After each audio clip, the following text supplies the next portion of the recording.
Let's revise Ind AS 19 employee benefits. इसके illustration से start करते हैं, जैसे जैसे जो भी कंसेप्ट्स आएंगे उसको समझते चलेंगे।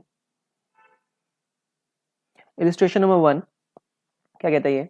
Mister Rajan is working for infotech limited, consider the following particulars. इसकी एनुअल सैलरी दे रखी है 30 लाख की, टोटल वर्किंग डेज है साल के 300 डेज, लीव इसको अलाउड है 10 दिन की लीव अलाउड है और उसमें से इसने ली है कितनी 8 दिन की।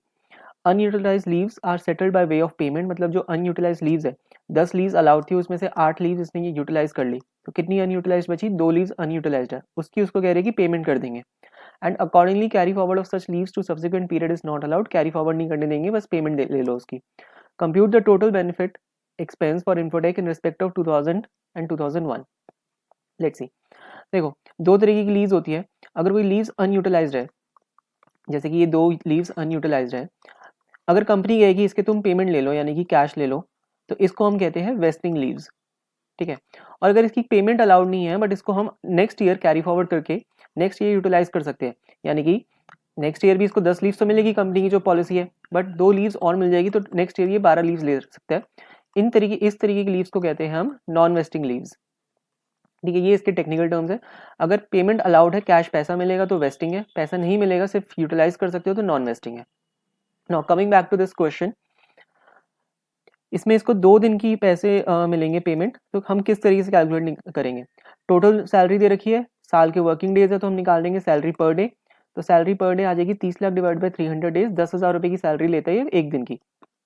अनयूज लीव कितनी है इसकी? 2, तो कितना लीव कंपनसेशन बचा? 20,000 रुपये इसको मिलेगा 2 दिन का, 2 इंटू 10,000। अब इसकी सैलरी कहती है, अगर हम इसकी जर्नल एंट्री पास करने पे आए तो क्या कहेंगे? सैलरी अकाउंट इसको 30 लाख की सैलरी मिलेगी पूरे साल की, लीव कंपनसेशन इसको मिलेगा 20,000 का, टोटल बैंक में से मिलेंगे 30,20,000। Let's see solution.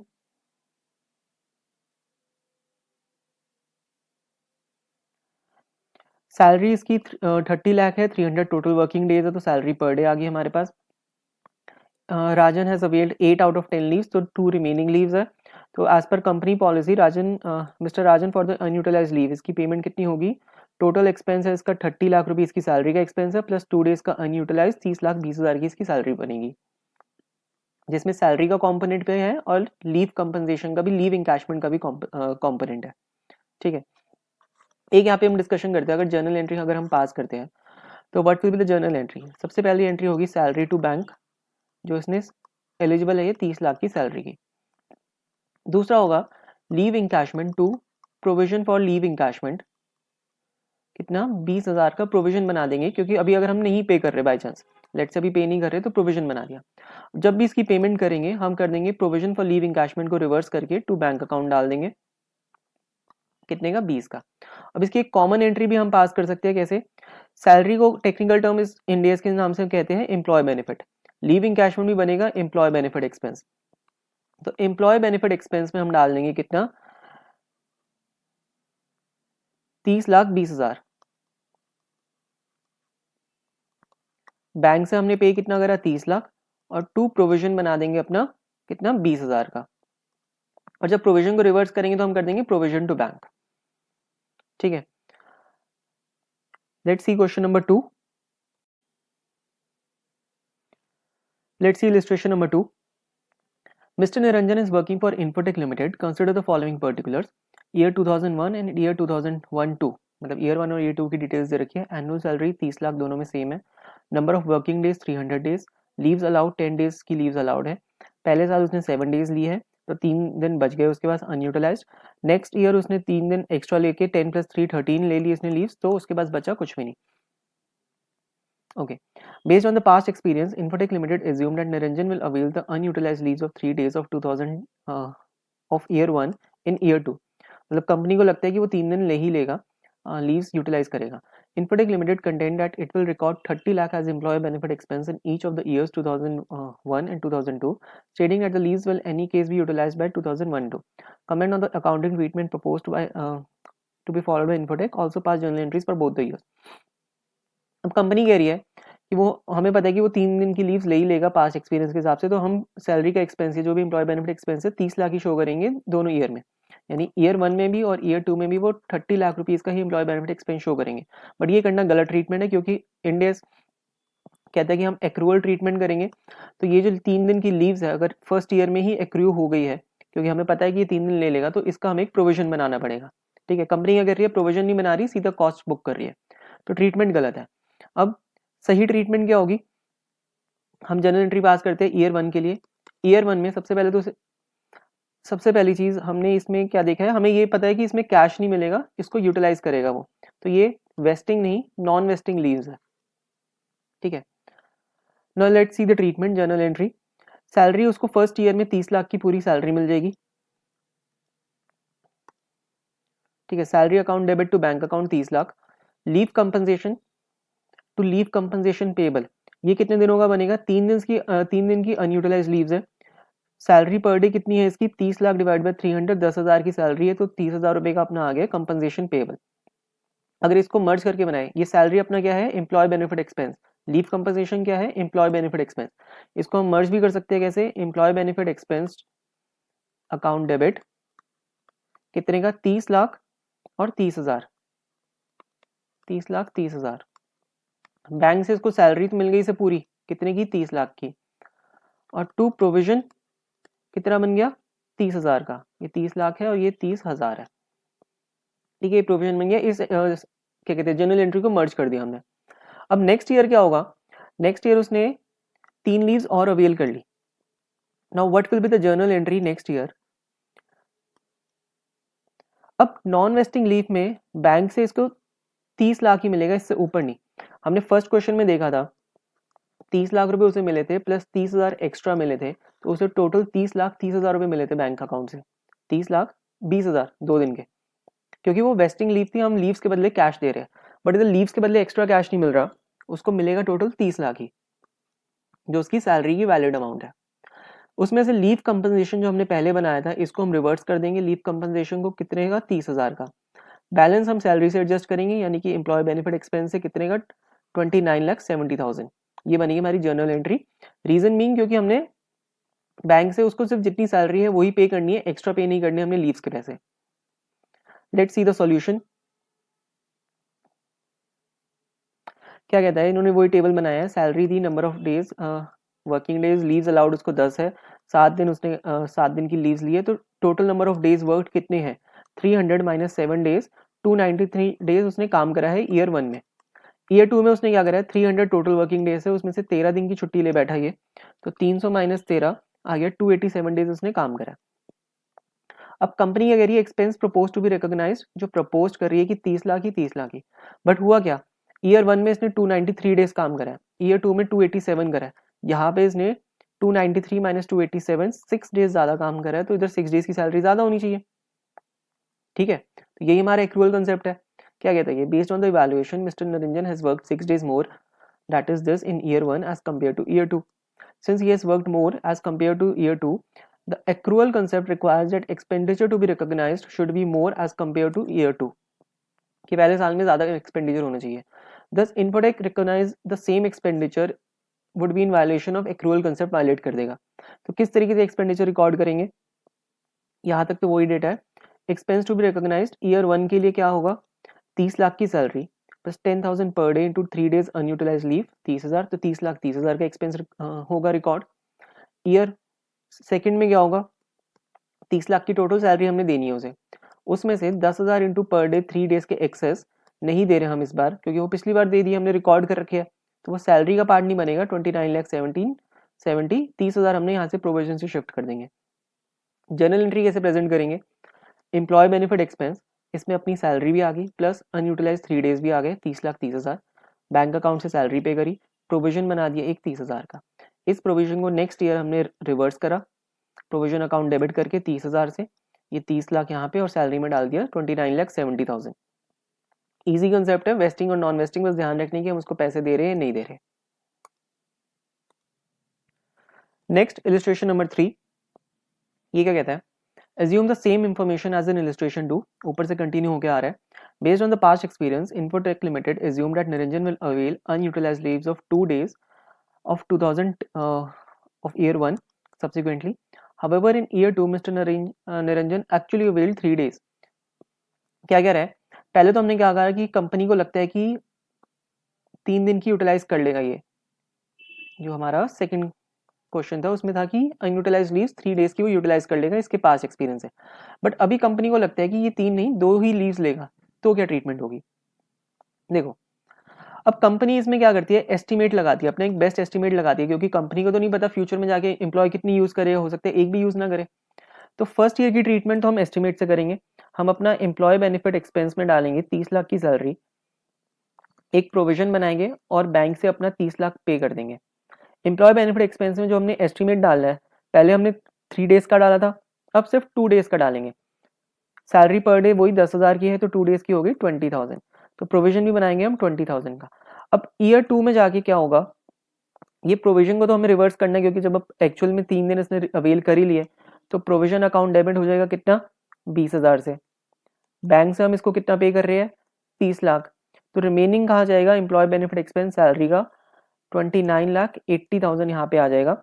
और इसको हम एडजस्टमेंट कैसे करेंगे, हमारे पास 30 लाख की सैलरी थी, ठीक है, इसने एक्चुअल अवेल कितना करा है, 30,000, सॉरी 3 days के इंटू 10,000, 30,000 रुपये इसने अवेल करे हैं। तो 30,000 माइनस करा, ये आ गया 29,70,000, प्लस इसमें 10,000 1 डे का जो इसने एक्स्ट्रा ले लिया, जो हमने पहले एस्टिमेट नहीं बनाया था, वो भी प्लस इसमें 10,000 कर देंगे। ये हमारा एक एस्टिमेट बन जाएगा एम्प्लॉय बेनिफिट एक्सपेंस में, ठीक है। लेट्स सी, सैलरी सेम है, number of working days 10,000 per day, number of days work भी सेम आया है, इसका कोई यूज भी नहीं है वैसे ज़्यादा। Expense to be recognised, 30 lakh की सैलरी का एक्सपेंस 10,000 इंटू 2 days, जो भी हमारा एक्सपेक्टेड है टू बी यूटिलाइज, क्योंकि हम यहाँ पे एस्टिमेट बनाते हैं। 30,20,000 हमने डाला, जो हमने यहाँ पे डाला है 30,20,000। ओके, इसकी जर्नल एंट्री भी देख लेते हैं फटाफट से। Employee benefit expense 30,20,000 to bank account to provision for leave encashment 20,000। Okay, employee benefit में आएगा, टू बैंक से हम सैलरी पे करेंगे, प्रोविजन बना देंगे एक अपने बेस्ट एस्टिमेट 20,000 का। अब नेक्स्ट ईयर क्या हुआ, पेमेंट हमने उसे टोटल बैंक से 30 लाख ही करनी है, क्योंकि these are non vesting leaves. Vesting में हम कैश अलग से पे करते हैं, नॉन वेस्टिंग में नहीं करते। 30 लाख ही हमें पे करने हैं। उसमें से 10,000 इंटू 3,000 3 days की एक्सेस लीव हम इसमें पे नहीं करेंगे, क्योंकि वो ले चुके हैं 30,000। 10,000 का एडिशनल एक्सपेंस डाल देंगे due to change in estimate, तो 29,80,000 आ जाएगी हमारी अमाउंट। और जो 10,000 है उसका क्या करेंगे, it's represent change in accounting estimate, इसको हम प्रोस्पेक्टिवली करेंगे, यहाँ पे प्रोस्पेक्टिव इफेक्ट देंगे as per Ind AS 8 accounting policy, change in accounting estimates and errors. तो नेक्स्ट ईयर हमारी एंट्री बनेगी, ये प्रोविजन 20,000 का, क्योंकि प्रोविजन तो हम बढ़ा नहीं सकते, एक्चुअल पेमेंट तो हम 30 लाख की कर रहे हैं, ठीक है। प्रोविजन 20,000 का, तो इसी को रिवर्स करेंगे 20,000 को। तो बाकी अपना एम्प्लॉय बेनिफिट एक्सपेंस का खर्चा, इसको हम बैलेंसिंग फिगर भी कह सकते हैं, ये हमने ऊपर कैलकुलेट भी करा, कैसे निकालेंगे, 29,80,000, ठीक है। इलिस्ट्रेशन नंबर 4, ज्यादा काम का क्वेश्चन नहीं है, मैंने कट भी कर रखा है, बट फिर भी एक बार देख लेते हैं। ये अपना नॉन वेस्टेड लीव से रिलेटेड ही है, क्योंकि इसमें कोई भी कैश पेमेंट से रिलेटेड बात नहीं करी गई। तो क्या कहता है, Sundaram has a limited has a head count of 100 employees है इसके 2000 इस ईयर में। As per the employee policy employees are entitle to 30 casual leaves मिलेगी, जिसमें से 10 हम कैरी फॉरवर्ड कर सकते हैं, 10 सिक लीव मिलेगी, जिसमें से 2 हम कैरी फॉरवर्ड कर सकते हैं। 31 मार्च 2001 को average utilised unused entitlement is 5 days पर एम्प्लॉयज फॉर कैजुअल लीव्स, जो एवरेज निकाला, क्योंकि हर एक एम्प्लॉय का नहीं दिया, एवरेज हर एक एम्प्लॉय की बची 5 कैजुअल लीव्स और एक बची है sick leave. On an average it is found that number of such employees who would claim casual leaves would be 30 and 10 who would claim sick leaves. तो कैजुअल लीव्स 30 लोग लेंगे, 10 लोग लेंगे अपनी sick leaves. Compute the liability to be recognised in respect of sick leaves and casual leaves by the entity at the end of financial year 2000 and 2001। देखो इसमें होता क्या है, कंपनी को एक एस्टीमेट लगाना होता है, क्योंकि कंपनी को श्योरिटी नहीं है कि अगले साल जाके वो कितनी लीज लेगा, कितने एम्प्लॉयज कितनी लेंगे, ठीक है। इसलिए वो एवरेज यूज करती है, एस्टीमेट यूज करती है। इसकी हम कैलकुलेशन कैसे करते हैं, क्योंकि हमें खर्चा तो अभी बुक करना है, प्रोविजन हमें बुक करना है एस्टीमेट में। हमने क्वेश्चन नंबर 3 में देखा था कि 2 days का हमने प्रोविजन बुक करा, बट नेक्स्ट ईयर आके उसने 3 लीव ले ली, ठीक है। तो प्रोविजन तो बुक करना है, किस बेसिस में करें, 100% बुक नहीं करेंगे, एस्टिमेट करती है कंपनी। एस्टिमेट लगाती है, सबसे पहले एस्टिमेट लगाती है कितने नंबर ऑफ एम्प्लॉयज लीव्स लेंगे। 100 एम्प्लॉयज है, हो सकता है सारे ना ले, ये एस्टिमेट। फिर एस्टिमेट लगाती है वो एम्प्लॉयज कितनी लीव्स लेंगे, कितनी लीव्स लेंगे और कितने एम्प्लॉयज होंगे, और वो आ जाएगा हमारी नंबर ऑफ क्या कहते हैं employees into number of leaves. तो नंबर ऑफ लीव्स को हम मल्टीप्लाई कर देंगे सैलरी पर डे से। अब इसमें हम क्या करते हैं, इसमें दो तरीके की लीव है, एक कैजुअल लीव है, एक सिक लीव है, CL एंड SL। बताया गया है number of employees who would claiming leaves would be 30 and 10। 30 लोग कैजुअल लीव्स लेंगे। कैजुअल लीव्स कितने लेंगे, 30 एम्प्लॉयज, और सिक लीव लेंगे 10 एम्प्लॉयज। अब 10 एम्प्लॉयज कितनी सिक लीव लेंगे, 1 डे पर एम्प्लॉय फॉर सिक लीव, तो एक लेंगे। और कैजुअल लीव कितने एम्प्लॉयज लेंगे, 5 एम्प्लॉयज, 5 एम्प्लॉयज लेंगे, सॉरी 5 डेज लेंगे, कैजुअल लीव 5 डेज लेंगे। तो ये इसको मल्टीप्लाई करके आ जाएंगे हमारे पास 150 डेज और 10 डेज की सिक लीव और 150 की कैजुअल लीव। 150 की कैजुअल, 150 की सिक लीव। कंपनी फिर इसका वो बना देगी provision, company will recognise liability यानी provision in the books of 150 days for casual and 10 days for sick leave. That's it. Next illustration number 5। Illustration number 5 ये क्या कहता है, an entity has 100 employees who are each entitled to 10 working days of paid sick leave. 100 employees है और 10 इसको paid leaves मिलेगी each year.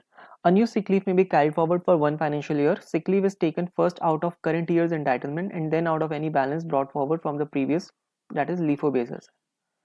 At 31 March, the average unused entitlement is 2 days per employee. 2 दिन की unused leaves बची है. Based on the past experience, management expect that only 20% of the employees will use 1 day from the carry forward leave. Salary per day दे रखी है हमें 2500 की.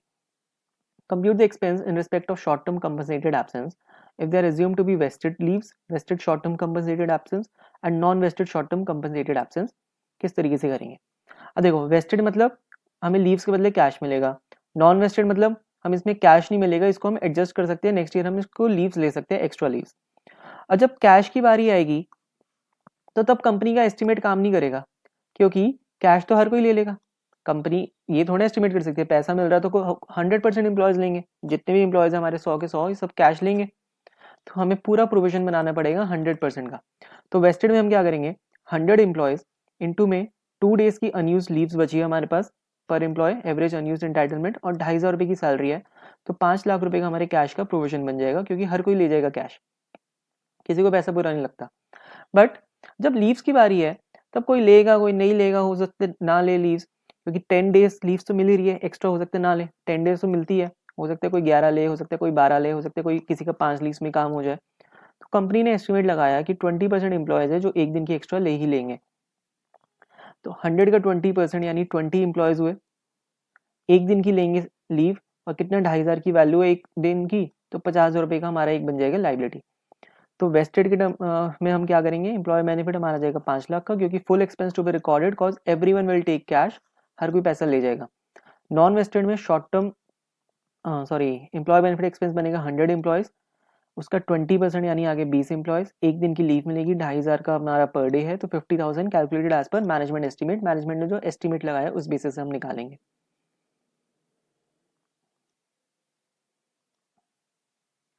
Illustration number 6, a very important question,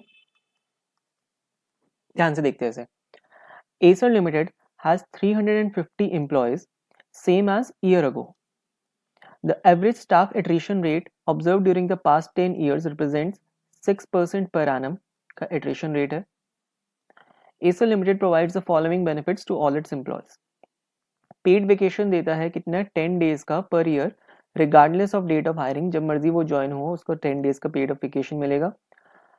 Compensation for paid vacation is 100% of employee's salary and unused vacation can be carried forward for 1 year. ठीक है, उसको carry forward कर सकते हैं और 100% ऑफ पेड सैलरी उसको मिलेगा and unused can be carried forward. इसका कैश के बारे में नहीं बताया, तो these are our non vesting leaves, non vesting short term absences. As of 31st of March 2001, unused vacation carried forward was 3 days per employee.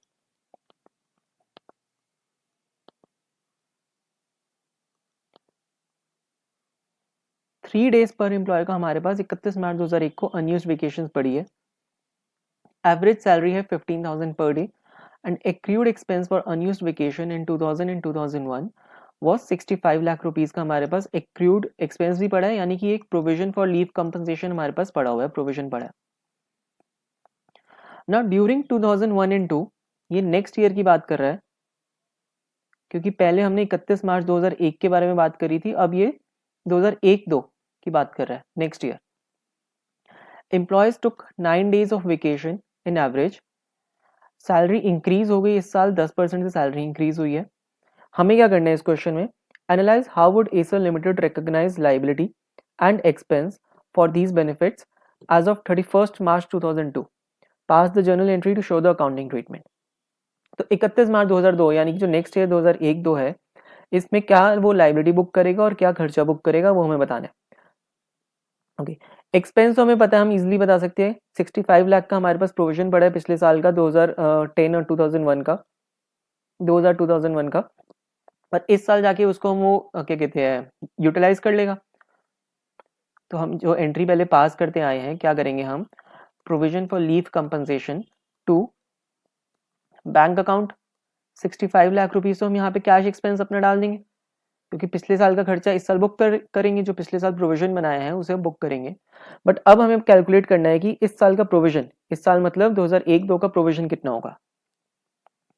ये calculate करने के लिए हमें क्या चाहिए होता है, लायबिलिटी निकालने के लिए हमें चाहिए number of employees expected to avail leave. Management के हिसाब से कितने एम्प्लॉयज एक्सपेक्ट करते हैं लीव लेने के लिए, नंबर ऑफ डेज कितने डेज वो लेंगे, और सैलरी पर डे चाहिए। सैलरी पर डे हम निकाल सकते हैं, 15,000 की हमारी पास सैलरी थी पिछले साल 2001 में। 2001-2 में ये 10% से इंक्रीज हुई, तो 15,000 प्लस 10%, 15,000 प्लस 10% आ जाता है 16,500। तो 16,500 की हमारे पास आ जाएगी ये सैलरी 16,500। कैसे, 15,000 प्लस 10%। अब हमें चाहिए कितने एम्प्लॉयज लीव्स लेंगे और कितने दिनों की लेंगे। अब कंपनी ने ये तो नहीं बताया कि 350 में से कितने एम्प्लॉयज एक्सपेक्टेड है, या जो तो हमारे पास कैरी फॉरवर्ड है उसमें से कितने लोग लेंगे, वो सब डिटेल्स नहीं है। बट इसमें हमें जो कैलकुलेशन करनी है वो क्या है, लेट्स सी। कंपनी के पास 350 एम्प्लॉयज है, और पिछले 10 साल से हमें पता लगा है कि 6% लोग छोड़ के चले जाते हैं। But 350 employees same as year ago, जो एक साल पहले थे उतने ही है। तो हुआ क्या होगा, 350 एम्प्लॉयज थे, इसमें से 6% छोड़ के चले गए और 94% एम्प्लॉयज रिमेनिंग हो गए। अब नेक्स्ट ईयर भी हमारे पास 350 एम्प्लॉयज सेम है। होना क्या चाहिए, 350 का 6% यानी 21 एम्प्लॉयज छोड़ के चले गए, तो 350 में से सिर्फ 329 एम्प्लॉयज रिमेनिंग है, होने चाहिए। बट 350 एम्प्लॉयज सेम है जो पिछले साल के थे, मतलब 6% छोड़ के गए, तो 6% न्यू ज्वाइनीज भी आ गए, 21 लोग नए ज्वाइन कर लिए। ठीक है, अब 31 मार्च 2002 का हम खर्चा निकाल रहे हैं, तो हम एक कैलकुलेशन करेंगे 31 मार्च 2002 में, ये देखने के लिए कि कितने हमारे पास एम्प्लॉयज है। एम्प्लॉयज हमें पता है 350 है, क्योंकि हमें क्वेश्चन में ही गिवन है कि this is same as year ago, एक साल पहले जितने एम्प्लॉयज थे वो भी अभी भी इतने ही है, 350। अब इस 350 में 6% के एम्प्लॉयज नए हैं जो इसी साल ज्वाइन करे होंगे 2001-2 में, और 94% एम्प्लॉयज है जो एग्जिस्टिंग एम्प्लॉयज है। ठीक है, अब इसका बेनिफिट क्या है, ये कैलकुलेशन हम क्यों कर रहे हैं, लेट्स सी। जो एग्जिस्टिंग एम्प्लॉयज है, यानी जो 2000 एंड 2001 में भी काम जिन्होंने करा है, और ये वाले एम्प्लॉयज 2001 एंड 2002 में भी अवेलेबल है कंपनी में, एग्जिस्टिंग एम्प्लॉयज है, इनके बारे में हमें बताया गया है कि 31 मार्च 2001 में अनयूज्ड वेकेशन थी इनके पास 3 days पर एम्प्लॉय। तो 3 days की अनयूज्ड इनके पास वेकेशन पड़ी थी। बट जो न्यू कमर्स है, जो पिछले साल थे ही नहीं और इस साल आया है, इसी साल इन्होंने ज्वाइनिंग करी है, इनके पास थोड़ा पिछले साल की कोई अनयूज्ड होगी, तो इनके पास कितनी, नील होगी। अब इस साल कंपनी ने क्या कहा, इस साल मतलब क्या, हर साल कंपनी 10 days की और पेड वेकेशन दे देती है irrespective of date of hiring, जब मर्जी उन्होंने ज्वाइन कराओ। तो जो एग्जिस्टिंग है उनको भी 10 days मिले होंगे लीव एंटाइटलमेंट ईयर 2001 एंड 2 का, और जो न्यू कमर्स है उनको भी मिला होगा 10 days। अब इसमें से 2001-2 में एम्प्लॉयज ने 9 days ले लिया, एवरेज में 9 days वेकेशन ले लिया। तो एवरेज वेकेशन कितनी ली, एग्जिस्टिंग वालों ने भी 9 ली, न्यू कमर्स ने भी 9 ली, क्योंकि एवरेज में हमें 9 days की वेकेशन इन्होंने यूटिलाइज कर ली। ठीक है, तो जो एग्जिस्टिंग एम्प्लॉयज थे उनके पास कितनी वेकेशन बची, 3 वो पहले से लेके चले थे जेब में, 10 उनको और मिल गई, 10 + 3 13 लीव्स थी, उसमें से 9 इन्होंने अवेयर करी, 9 माइनस करेंगे तो हमारे पास आ जाएगी 4 डेज इनके पास अनयूटिलाइज बचे। कब? 31 मार्च 2002 को। 31 मार्च 2002 को इनके पास अनयूटिलाइज लीव्स बची 4 डेज की। जो नए लोग आए थे उनको 10 मिली थी, उसमें से 9 लीव्स उन्होंने यूज कर ली, उनके पास सिर्फ एक ही लीव्स बची है 1 डे की। अब जो 4 डेज वाली लीव्स है उतने कितने इंप्लॉयज है? वो 350 के 94% इंप्लॉयज है वो, यानी 329 इंप्लॉयज। जिन जो न्यू कमर्स है वो कितने हैं? 350 का 6%, 21 इंप्लॉयज। हम एम्प्लॉयज इंटू में लीव्स ही करते हैं, यहाँ पे हमने देखा था। हम कैलकुलेट क्या करते हैं? नंबर ऑफ एम्प्लॉयज इंटू में नंबर ऑफ डेज। हमें ये चाहिए ना कि कितने एम्प्लॉयज है और कितनी लीव्स उनकी अनयूटिलाइज्ड है। अब 31 मार्च 2002 को कितनी लीव्स अनयूटिलाइज थी वो हमने कैलकुलेट कर लिया कि जो एग्जिस्टिंग थे उनके लिए 4 डेज की अनयूटिलाइज्ड है, जो न्यू कमर्स है उनके लिए 1 डे की अनयूटिलाइज्ड है, और कितने इनकी क्वांटिटी है नंबर ऑफ एम्प्लॉयज की वो भी निकाल लिया, 94% एंड 6%। अब इसको अगर हम मल्टीप्लाई करेंगे तो हमारे पास वो आ जाएगा अमाउंट, क्या कहते हैं, 329 इंटू 4 करेंगे, जैसे ए इंटू बी करा हमने, 1316 एम्प्लॉय डेज हो गए, एम्प्लॉय इंटू डेज करा हमने, और यहाँ पे आ गए हमारे 21 इंटू 1 21 डेज। टोटल हमने निकाल दिया 13 16 प्लस 21 1337 के हमारे एम्प्लॉयज डेज है, यानी नंबर ऑफ एम्प्लॉयज इंटू में unutilise leaves for the year 31 March 2002, जिसके लिए हम क्वेश्चन सॉल्व कर रहे हैं। अब 1337 हमारे पास आ गए, हमारे पास नंबर ऑफ एम्प्लॉयज इंटू में नंबर ऑफ डेज। सैलरी हमने निकाली 16,500, तो 31 मार्च 2002 का खर्चा यानी कि प्रोविजन कितना होना चाहिए? 2,20,60,500। इसको हम रिकॉर्ड करेंगे, जनरल एंट्री पास करेंगे, क्या करेंगे? एम्प्लॉय बेनिफिट एक्सपेंस अमाउंट आ जाएगी ये वाली, to provision for leave encashment, ये वाली अमाउंट आ जाएगी। और ये हमने एक्सपेंस हमने 65 लाख का यहाँ पे बुक कर ही दिया था। ठीक है, क्वेश्चन सिंपल है, थोड़ा सा ट्रिकी बन जाएगा इस वजह से, इसकी कैलकुलेशन की वजह से। लेट्स सी आईसीआई का सॉल्यूशन क्या कहता है। स्टेप 1 में कैलकुलेट करते हैं unused vacation in man days, जो नंबर ऑफ एम्प्लॉयज जो पूरे साल के लिए थे, यानी 94 डेज, 94% एम्प्लॉयज, उनकी अनयूज थी 3 डेज की लीव, 10 उन्हें और मिली, 9 उन्होंने यूज करी, तो 4 डेज उसके अनयूटिलाइज बच गए 31 मार्च 2 को। फीफो बेसिस लिए, फर्स्ट इन फर्स्ट आउट उन्होंने कर दिया, तो 1316 के मैन डेज हमारे पास बचे। बचेगा मतलब कैलकुलेट करा हमने 350 एम्प्लॉयज इंटू में 94%, 4 डेज पर एम्प्लॉय। न्यू कमर्स 6% थे, उनको 10 लीज मिली, 9 उन्होंने यूज करी, 1 उनकी बच गई, 21 मैंडेज हमारे आ गए टोटल, 21 एम्प्लॉयज, तो टोटल आ गया 1337। सैलरी हमने निकाल ली 10% हाइक देके, तो 2,20,60,500 का हमारे पास यहाँ पे खर्चा आ गया, सॉरी प्रोविजन आ गया। और एक्सपेंस हमारे पास provision for unused vacation 65 lakh का था। एंट्री करते हुए इस 65 लाख को हम उड़ा देंगे, प्रोविजन अपना रिवर्स करके कैश से हम सेटलमेंट कर देंगे। नया प्रोविजन हम बुक करेंगे, employee benefit expense to provision for leave encashment 2,20,60,500 का। ठीक है, क्वेश्चन सिंपल है, इजी है, बट थोड़ा सा डिफिकल्ट बन जाएगा, ट्रिकी हो जाएगा उस कैलकुलेशंस की वजह से, क्वेश्चन खत्म होता है। एक डाउट हो सकता है इस क्वेश्चन में, यहाँ पे हमने लीफो बेसिस एज्यूम करा है, अगर सॉरी फीफो बेसिस, अगर ये लीफो बेसिस होता लास्ट इन फर्स्ट आउट तो क्या होता है, इस क्वेश्चन में क्या चेंजेस हो जाते हैं? एक आइडिया लेते हैं। लीफो मतलब लास्ट इन फर्स्ट आउट, यानी कि जो लीव्स बाद में आई है वो पहले जाएगी। तो इस साल 10 लीव्स आई है बाद में, तो ये जो 9 डेज की लीव्स है ये 10 डेज में से एडजस्ट होगी। 3 डेज इसी साल तक हम कैरी फॉरवर्ड कर सकते थे, एक साल तक का अलाउड था, तो ये 3 डेज हमारे लैप्स हो जाएंगे। रिमेनिंग कितने रह जाएंगे? सिर्फ 1 डेज की लीव्स रिमेनिंग हो जाएगी। होगा क्या 10 डेज की टोटल लीव्स थी जो लास्ट में आई है, और 3 दिन की टोटल पिछले साल की कैरी फॉरवर्ड थी। 9 डेज की हम ले चुके हैं, ठीक है, 2001-2 में। अब ये वाली 31 मार्च 2 को लैप्स हो जाएगी, क्योंकि एक साल तक की लीव्स अलाउड है कैरी फॉरवर्ड। अब 10 में से 9 चले गए, तो 1 डे की लीव ही कैरी फॉरवर्ड अलाउड होगी as per LIFO basis. Newcomers के केस में भी यही होगा, न्यू कमर्स में तो 1 डे ही है, उसकी वो अलाउड होगी। तो ये चेंजेस आ जाएगा लीफो के बेस में। कहीं पे लिखा है कि यहाँ पे carry forward for 1 year, unused can be carry forward for 1 year, एक साल तक की अलाउड है, तो लीफो बेसिस में ये चेंज आ जाएगा। बाकी कैलकुलेशंस में और कुछ चेंजेस नहीं, बाकी नॉर्मल कैलकुलेशंस है।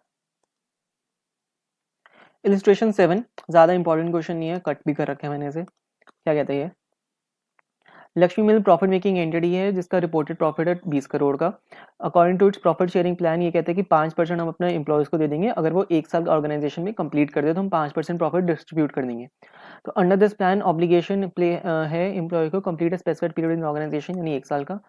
लक्ष्मी मिल्स एस्टिमेट करते हैं कि 5% नहीं, हमें 4.5% ही लेना पड़ेगा, तो लाइबिलिटी एंड एक्सपेंस कितनी बुक करें, तो एस्टिमेट पे ही बुक करेंगे, 200 करोड़ का 4.5% ये बुक कर देंगे और कुछ नहीं। The company shall recognize the liability and expense to the amount of 9 crore, that is 200 का 4.5%। इतना कोई खास क्वेश्चन नहीं है। इलिस्ट्रेशन 8, ये थोड़ा सा इंपॉर्टेंट क्वेश्चन है, देखते हो, उसी में है, प्रॉफिट शेयरिंग बेसिस पे ही डिपेंड करता है ये। Let's see. एसर लिमिटेड के 350 एम्प्लॉयज हैं, same as year ago. The average staff attrition 10 साल का 6% है। Acer provides the following benefits to all its employees. इतना पहला तो वही है जो हमने पहले देखा था, जैसे हमने न्यू कमर और वो करा था क्वेश्चन सॉल्व।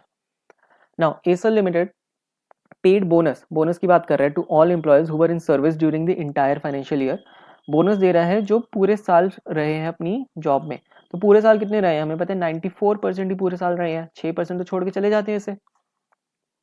तो बोनस पे करा गया जून में following the financial year and. Amount of bonus 2001-2 का जो 2002 में पे करा था, जून 2002 में, वो 1,25,000 था।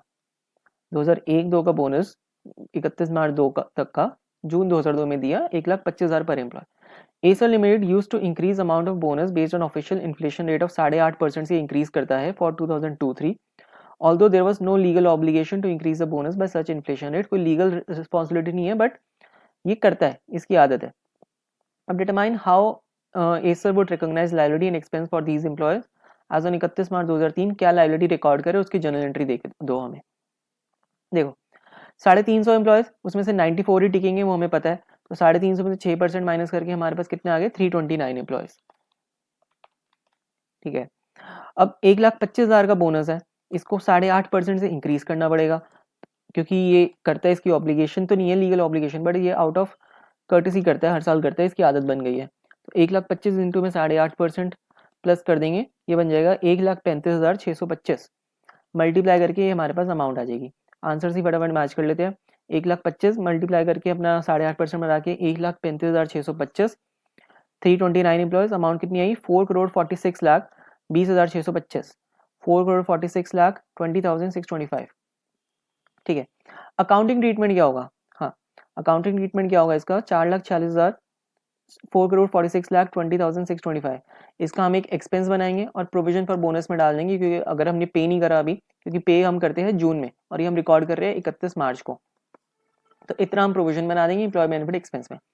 एक नोट क्या कहता है, in the given company is under no legal obligation to increase the bonus by official inflation rate. Company के पास कोई लीगल रिस्पॉन्सिबिलिटी नहीं है, ऑब्लिगेशन नहीं है।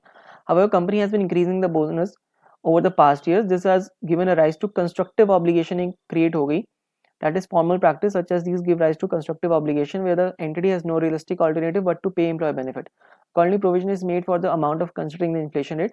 क्या कह रहे हैं कि लीगल ऑब्लिगेशन ये कंस्ट्रक्टिव हो गया, क्योंकि पिछले सालों में करती आ रही है, तो एक तरीके से गुडविल या वो हो गई इसकी, ये करेगी तो करती करेगी, इस बार भी करेगी, पिछली बार करा था तो इस बार भी करेगी। ठीक है, this was our illustration number 8, simple and easy. Illustration number 9, ये क्या डील करता है, ये डील करता है, यहाँ से हम स्टार्ट हो जाते हैं पोस्ट एम्प्लॉयमेंट बेनिफिट। इससे पहले चल रहे थे हमारे short term employ benefits.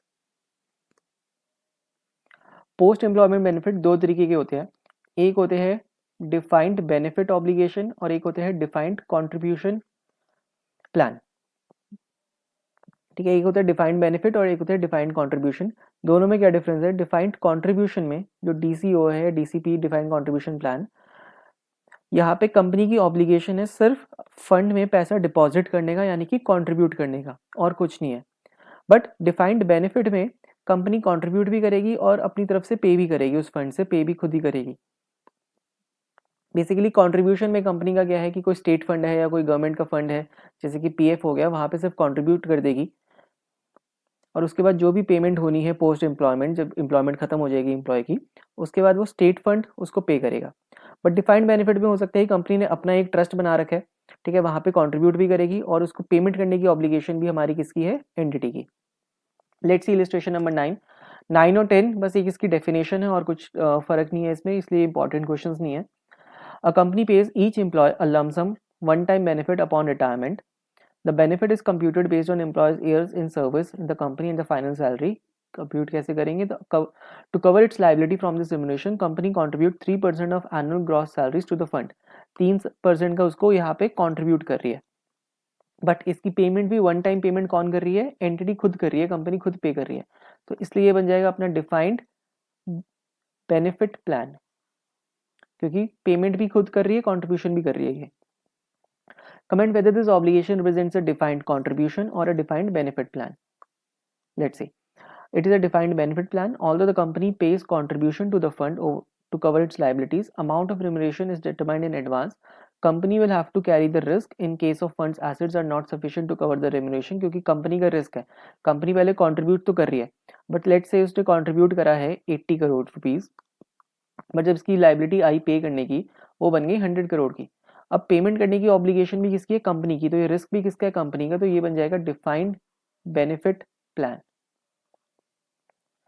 Next question क्या कहता है, वो भी सिमिलर लाइंस पे क्या कहता है, in accordance with applicable legislation company contributes 12% and employs 12% of annual gross salary to the provident and pension fund.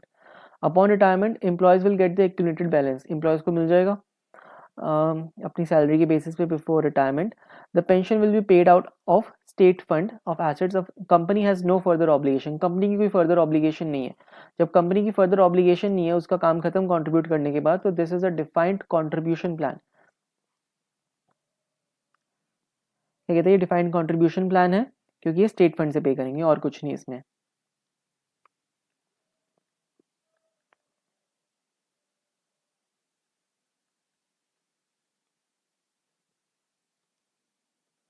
Illustration 11. Acer Limited provides lump sum remuneration upon retirement to its employees. Remuneration is paid out of the fund to which Acer Limited contributes 12% of annual gross salaries. Contribution are made twice in a year. एक नवंबर में होता है of the related financial year and in June after the financial year end. दो बार contribute कर रही है, एक बार नवंबर में, एक बार जून में. Total annual gross salaries of 2010 and 11 amounted to 50 crore rupees. Contribution made by Acer Limited in November 2010 was 2.8 crores. Remuneration depends on the number of employees and the amount in cash. Acer Limited has no further obligation except contribution. इसका काम सिर्फ contribution का है, तो it is a defined contribution plan. How should this transaction appear in FS of Acer Limited of 31st of March 2001? किस तरीके से इसको रिकॉर्ड करेंगे? 50 करोड़ की सैलरी है, इसका 12% का हमारा कंट्रीब्यूशन होना चाहिए, यानी 50 इंटू में 12%, 6 करोड़ का कंट्रीब्यूशन आना चाहिए पूरे साल का। नवंबर मंथ में ये हमारा कौन सा ईयर है, 2010 एंड 11 मान लेते हैं इसे, 2010 एंड 11। तो इसमें नवंबर 10 में तो हम 2.8 करोड़ रिकॉर्ड कर चुके हैं, यानी कि पेमेंट कर भी चुके हैं, कंट्रीब्यूशन कर चुके हैं। तो 6 माइनस 2.8, 3.2 अभी भी हमारा बैलेंस पेएबल है। ओके तो अब इसमें इसकी हम अकाउंटिंग ट्रीटमेंट क्या करेंगे, एक हमने एम्प्लॉय बेनिफिट अपना हो गया, एम्प्लॉय बेनिफिट एक्सपेंस 6 करोड़ का हमारा एक्सपेंस है, ये हमें पता है, क्योंकि 50 करोड़ की सैलरी है, उसका 12% हमारा एक्सपेंस 6 करोड़ का। इसमें से टू बैंक, हम बैंक से पेमेंट कर चुके हैं 2.8 की, और टू कॉन्ट्रीब्यूशन पेएबल है हमारे पास 3.2, ये हमारी आउटस्टैंडिंग लाइबिलिटी है, बस इस तरीके से इसको रिकॉर्ड कर देंगे। एम्प्लॉय बेनिफिट 6 करोड़ का, बैंक अकाउंट से 2.8 दिए हमने, कंट्रीब्यूशन पेएबल अभी भी 3.2 की लाइबिलिटी आउटस्टैंडिंग है, तो कंट्रीब्यूशन 6 करोड़ हमारा प्रॉफिट एंड लॉस में जाएगा, और पेएबल हमारा लाइबिलिटी आ जाएगी 3.2 करोड़ की। This was question number 11। Let's see illustration number 12।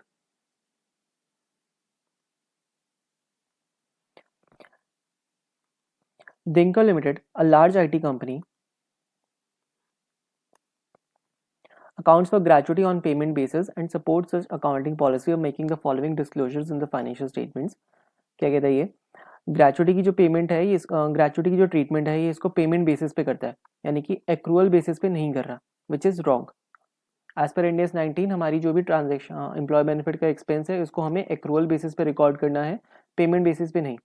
तो इसका रीज़न क्या देता है, और डिस्क्लोजर देता है एफएस में, that due to high labour turnover a large degree of uncertainty is involved in estimating the liability of gratuity. According the management opines that the estimate of the uncertainty would confuse the readers by complicating the FS. Such liability would be recorded on payment basis. तो ये justify कर रहेगी payment basis में, इसलिए क्योंकि uncertainty है, जो users है वो कंफ्यूज हो जाएंगे, विच इज रॉन्ग।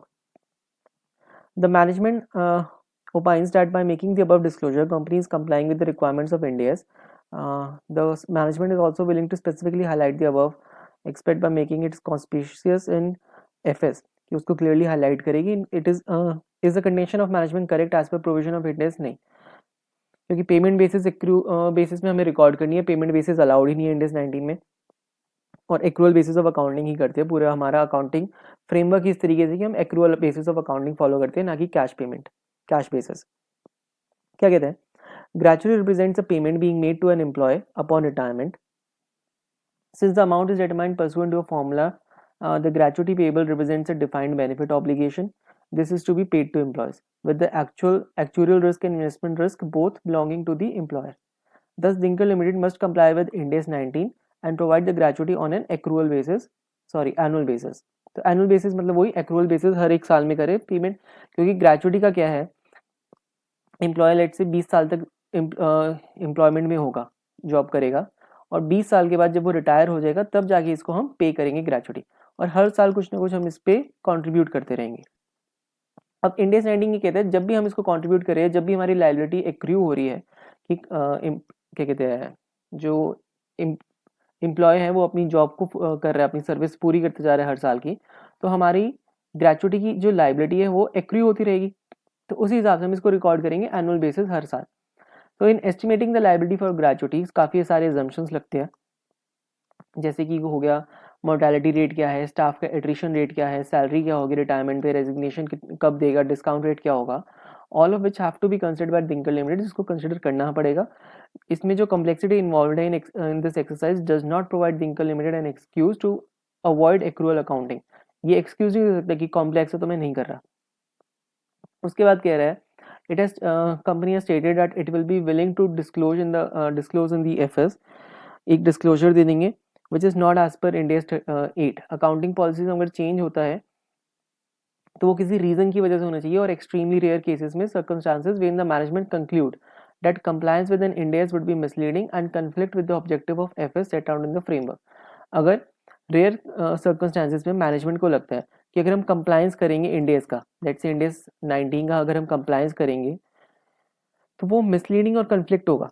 बट ये मिसलीडिंग और कन्फ्लिक्ट नहीं होगा, ये बल्कि एक मोर क्लैरिटी देगा अपने यूजर्स को. इन the given case compliance with Ind AS would not conflict as the compliance with Ind AS would ensure that accrual assumption laid down in the framework is complied.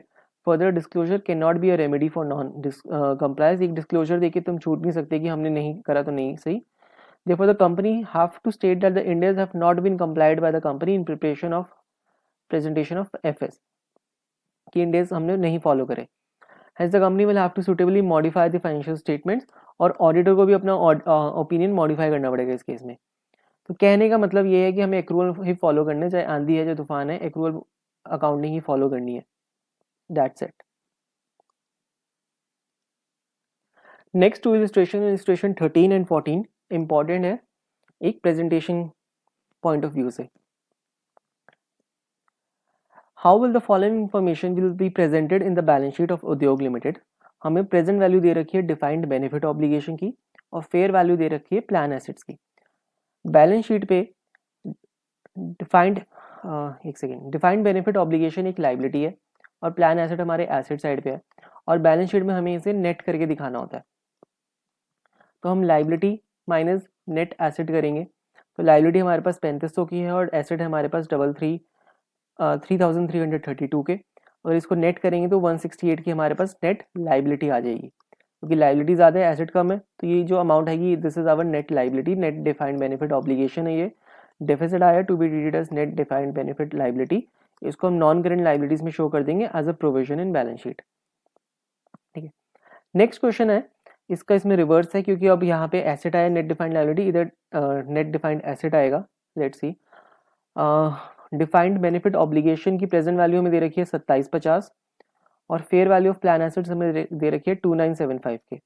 अगर हम इसको minus करें, liability minus में net asset करें, तो हमारे पास जो डिफरेंस आएगा that will be net defined benefit asset आ जाएगा. कितना? 2750 माइनस 2975, 225 रुपये का हमारे पास आ गया नेट डिफाइंड बेनिफिट एसेट. ठीक है. बट एक हमें दे रखी है एसेट सीलिंग. अब एज पर Ind AS 19 जब भी हमारा नेट एसेट आता है तो उस केस में जो नेट एसेट की अमाउंट आएगी जो हमने कैलकुलेट करी या तो वो होगी या एसेट सीलिंग की अमाउंट होगी, विच एवर इज लोअर। अब इस केस में 225 की हमारी नेट अमाउंट आई है, नेट बेनिफिट एसेट आया है 225 का, एसेट सीलिंग हमें दे रखी है 175 की, तो लोअर होगी 175। तो asset least of the above is surplus to be treated as net defined benefit asset under non current assets in balance sheet. तो 175 को हम ट्रीट करेंगे। एक अब इसका ट्रीटमेंट, एक और ट्रीटमेंट है इसका फर्दर जो इस सोल्यूशन में तो नहीं है, बट 225 का हमारा एक्चुअल आया था नेट एसेट और 175 का हम रिकॉर्ड कर रहे हैं। तो जो इसका डिफरेंस है उसका क्या होगा, 225 माइनस 175, 50 रुपये का जो डिफरेंस है जो हमने रिकॉर्ड नहीं करा, इसका क्या करेंगे, इसको हम दिखा देंगे, ये हमारा एक तरह से लॉस है, इसको हम OCI में दिखाएंगे, it will be non recyclable actual loss आएगा इसमें। तो difference of this 50 on loss of plan asset due to asset ceiling, OCI NR में इसको दिखा देंगे। Illustration 15, it's an important question. AG Limited is engaged in the business of trading and chemicals, having a net worth of 150 crore. The company's profitability is good, hence the company has introduced various benefits for its employees to keep them motivated. The company is an associate of RG Limited, which is listed on Bombay Stock Exchange. The company initially did not have any HR function, but over the last 2 years, the management set up that function, and now HR department takes care of all the benefits related to the employee and how they can be structured in a manner beneficial to both the employee and the objective of the company. अभी तक का जो भी data है वो सारा useless है, हमारे लिए क्वेश्चन में किसी काम का नहीं है, दिस इज यूजलेस कहानी। क्वेश्चन असली यहाँ से शुरू होता है। One of the employee benefits involves a lump sum payment to employee on termination of service that is equal to 1% of final salary for each year of service. Consider the salary in year 1 to be 10,000 rupees and is assumed to increase 7% each year. Taking a discount rate of 10% per year, you are required to compute. क्या compute करना है, एक तो benefit attributed year on year, हर साल कितना benefits होगा, and the obligation in respect of this benefit, इस बेनिफिट के अगेंस्ट ऑब्लिगेशन क्या होगी year on year for an employee who is expected to leave at the end of year 5. Following assumptions may be taken to solve this. assumptions क्या है, कोई change नहीं अपने actual assumption पे, और additional adjustments are no additional adjustments are needed to reflect the probability that the employee may leave the entity at an earlier or later date. तो दो assumptions है, एक तो हमारी जो भी actual assumptions है वो चेंज नहीं हो रही, यानी ये 10% या 7% कंपाउंड हो रहा है, ये सब हमारा चेंज नहीं हो रहा। दूसरा, और कोई एडिशनल एडजस्टमेंट नहीं है कि एम्प्लॉय पहले छोड़ जाएगा या बाद में छोड़ जाएगा, इस assumptions के साथ हम इसको चेंजेस करेंगे, यानी कोई मॉडिफिकेशन नहीं है अपने प्लान में। ओके, सबसे पहले हमें निकालनी होगा इसमें हमारा करंट सर्विस कॉस्ट क्या होगा। करंट सर्विस कॉस्ट ये क्या होती है, present value of, present value लेते हैं अपना डिफाइंड बेनिफिट प्लान का, डिफाइंड बेनिफिट का अपना प्रेजेंट वैल्यू। तो क्या होगा इसका डिफाइंड बेनिफिट, 10,000 रुपये की हमारी सैलरी है ईयर 1 में, ये 7% से बढ़ेगी, इसको हम 5 ईयर्स तक हम इंक्रीज करेंगे क्योंकि हमें 5 साल के लिए डेटा निकालना है जो 5 साल में एम्प्लॉय छोड़ के चला जाएगा। तो ईयर 1 2 3 4 5 लिए हमने, सैलरी 10,000 की, इसको 7% से एनुअली इसको हमने इंक्रीज करा, तो लास्ट ईयर की सैलरी आई, एक सेकेंड, 10,000 प्लस 7%, 1 2 3 4 5, 13,107 रुपये, 107 108 राउंड फिगर कर सकते हैं। इसका 1% देंगे, 131 रुपीज़ की हमारे आ गई, 1% ऑफ फाइनल सैलरी आ गया हमारे पास 131 का। ओके, अब इस 131 का ये जो हमारा 5th ईयर में अमाउंट आई है, इसको हम डिस्काउंट करेंगे निकालने के लिए करंट सर्विस कॉस्ट। बट सबसे पहले हम देखते हैं बेनिफिट्स एट्रीब्यूट क्या होंगे ईयर ऑन ईयर पे। तो अगर हमारा ईयर 1 2 3 4 5 है, ईयर 1 में जो हमारा एक होगी पास्ट सर्विस कॉस्ट, एक होगी करंट सर्विस कॉस्ट। ईयर 1 की करंट सर्विस कॉस्ट होगी 131, पास्ट में कुछ है नहीं क्योंकि ईयर 1 से हम स्टार्ट करेंगे। फिर ईयर 2 में पास्ट सर्विस कॉस्ट एक्रू होके 131 हो जाएगी और करंट की हमारी 131 रहेगी, मतलब हर साल 131 का एक बेनिफिट मिलता रहेगा हमारे एम्प्लॉय को, कितना 131 का, और ये हमारा हर साल ऐसे एक्रू होता रहेगा। लेट्स से 131 अगले साल बन जाएगा ये 262, फिर opening balance pass service cost 262 plus 131 and so on, ये चलता रहेगा। तो ये हम सॉल्यूशन चेक करते हैं। ए का क्या है, computation of benefit attributed to prior years in current service and current year. Prior year पे फर्स्ट ईयर में 0, फिर 131, फिर ऐसे ही 131 का ओपनिंग बैलेंस बना, ये आ गया 262, फिर 262 ओपनिंग बना, 131 की करंट सर्विस कॉस्ट ऐड करके 393, फिर ये ओपनिंग बना मींस प्रायर ईयर का बना, फिर ये आ गया current service cost current year की और 524, फिर ऐसे करके ये बन गया 655। वर्किंग नोट 1 क्या कहता है इसका, लेट्स सी।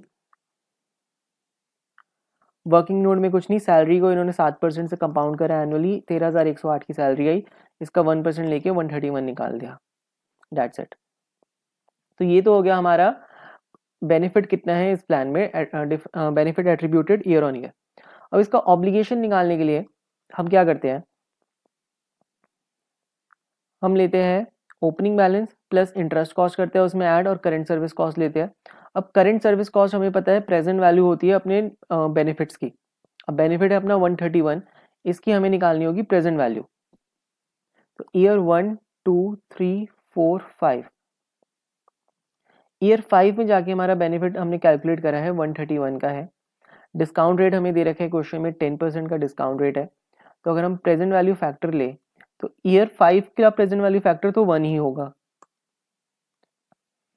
क्योंकि उसी दिन का प्रेजेंट वैल्यू होगा तो कोई फैक्टर नहीं होगा 1। फिर इसको हम 10% डिस्काउंट करेंगे, 1 डिवाइड बाई 1.1 कितने सालों के लिए, रिमेनिंग 4 ईयर्स के लिए, डिवाइड बाय 1 2 3 4 बार कैलकुलेटर में करके फर्स्ट ईयर की प्रेजेंट वैल्यू आ जाएगी फैक्टर 0.683। इसको हम मल्टीप्लाई करेंगे 0.683 को 131 से, which will give us N amount of 89.47। तो इसको हम राउंड फिगर में 89.47 को 89 का हम राउंड फिगर लेते हैं, this is our current service cost. अब जब हम टेबल बनाएंगे एक ये अपना ऑब्लिगेशन निकालते हुए, तो ईयर 1 में ओपनिंग बैलेंस तो कोई है नहीं, नील, तो इसकी इंटरेस्ट कॉस्ट भी नहीं लगेगी, तो करंट सर्विस कॉस्ट आ गई 89 की, क्लोजिंग बैलेंस आ गया 89 का। नेक्स्ट ईयर यही क्लोजिंग बैलेंस ओपनिंग बैलेंस बनेगा, इस पे हम 10% का इंटरेस्ट चार्ज लगाएंगे, 89 इंटू में 10%, 8.9 आता है, राउंड फिगर में 9 लिया, 89 प्लस 9 हमारे पास बन गया 98 की हमारे नहीं 89 प्लस 9 नहीं, करंट सर्विस कॉस्ट हम निकालेंगे वो 89 प्लस 9 करके 98 निकाल सकते हैं फर्स्ट ईयर के लिए, तो क्लोजिंग बैलेंस आ गया 196 का। ये जाके फिर बनेगा ओपनिंग बैलेंस यहाँ पे, फिर 196 पे हम लगाएंगे 10% का इंटरेस्ट 19.6 यानी कि 20 रुपीज का,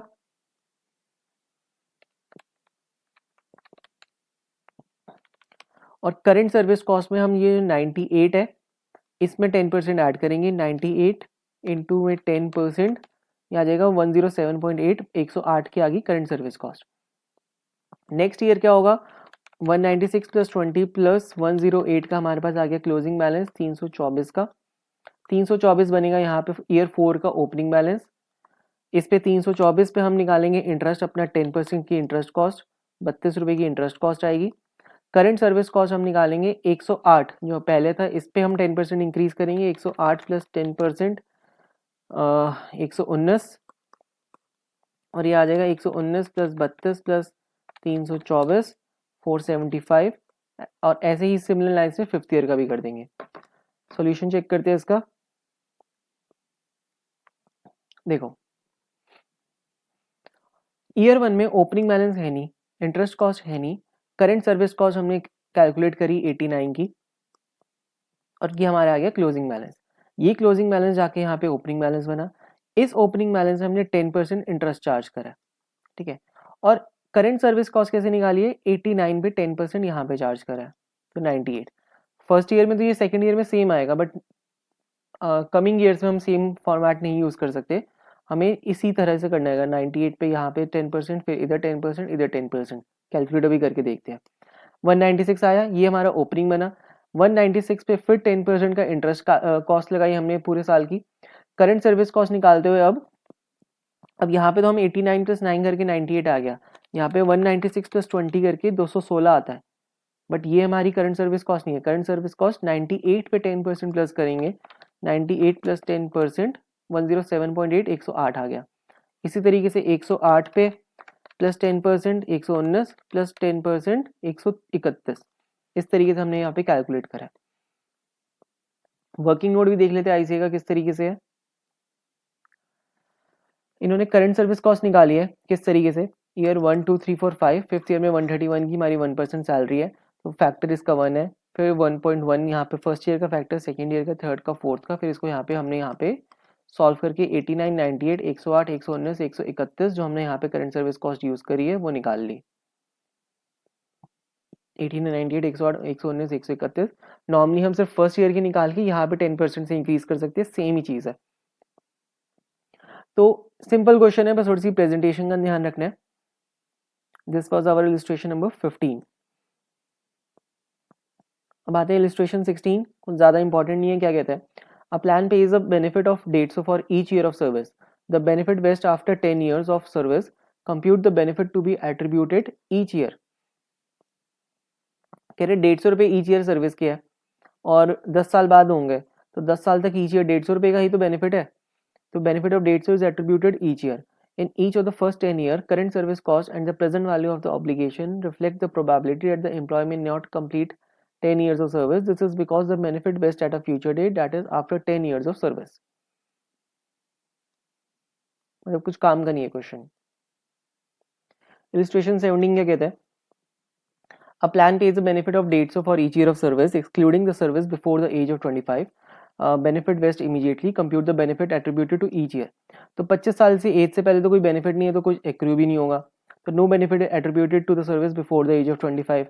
ठीक है, और benefit of dates is attributed each year, subsequent year जो 25 के बाद होंगे, there is no requirement to reflect any probability because benefit हो गए वेस्ट इमीडिएटली। कुछ काम के क्वेश्चंस नहीं है ये, बस वैसे ही थोड़ी सी कंसेप्चुअल है, कुछ काम के नहीं है। क्या कहते हैं, Amra Private Limited has a plan for its employee where it has decided to pay a lump sum benefit of 2000 that will vest after 10 years of service. However, the plan will provide no further benefit for subsequent service. Compute the benefit attributed for 10 years of service and the period of service after 10 years of service. तो 2000 रुपये हमें मिलेंगे 10 साल बाद, तो हर साल कितना मिलेगा 200 रुपये, तो 200 रुपये ईच ईयर हम रिकॉर्ड करेंगे आने वाले 10 सालों तक, उसके बाद की सर्विस के लिए कुछ नहीं मिलेगा तो कुछ रिकॉर्ड नहीं करेंगे। In this case as per company's plan benefit 200 rupees is attributed each of the first 10 years में 200 रुपये डाल देंगे। Current service cost in each of the first 10 years reflect the probability that the employee may not complete the 10 years, this is because the benefit vest at a future date, no benefit is attributed to subsequent years में हम कुछ नहीं डालेंगे।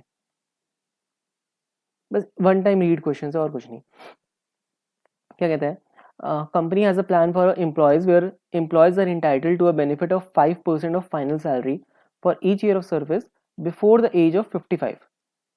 Compute the benefit attributed up to 55 years and after 55 years. तो up to 55 years पे जो भी 5% की अमाउंट होगी उसको डिवाइड बाय 55 करके, ये जितनी भी ईयर ऑफ सर्विस है, 55 नहीं सॉरी, ईयर ऑफ सर्विस पे हम डिवाइड कर देंगे आफ्टर 55, कुछ एक्रू नहीं करेंगे। तो benefit of 5% estimated final salary is attributed to each year of to age of 55. This is the date when further service of the employee will lead to no material amount of further benefits under the plan. No benefit is attributed after that age. उसके बाद कुछ नहीं देंगे। अगला ये है, a post employment medical plan reimburses 40% of an employee's benefit medical cost if the employee leaves after more than 10 years and less than 20 years. तो more than 10 years मतलब 10 से 20 साल के बीच में जाएगा तो उसको 40% मिल जाएगा, and 50% of those cost if the employees leaves after 20 और मोर ईयर्स ऑफ सर्विस, और अगर 20 के पास देगा तो 50% मिल जाएगा। Determine how will the benefit attributed to the year of service. जिसकी 10 साल से कम है उसको तो कुछ नहीं होगा, जिसकी 10 से 20 साल है यानी ये 10 साल का टर्म है, तो 40 का 10%, 40/10 ईयर्स करके 4% एवरी ईयर हम डालेंगे। ठीक है, क्या कहते हैं, under the plan benefit entity should attribute 4% of present value of the expected medical cost to each of the first 10 years that is, and 1% जो रिमेनिंग है, रिमेनिंग जो है अपना 20 के बाद, let's see, to each of the second 10 years।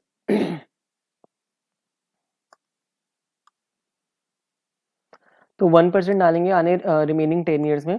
For employees expected to leave within 10 years no benefit attribute, current service cost reflects the probability, ये वही कहानी झाड़ रखी है। तो होगा क्या, जो पहले 10 years है,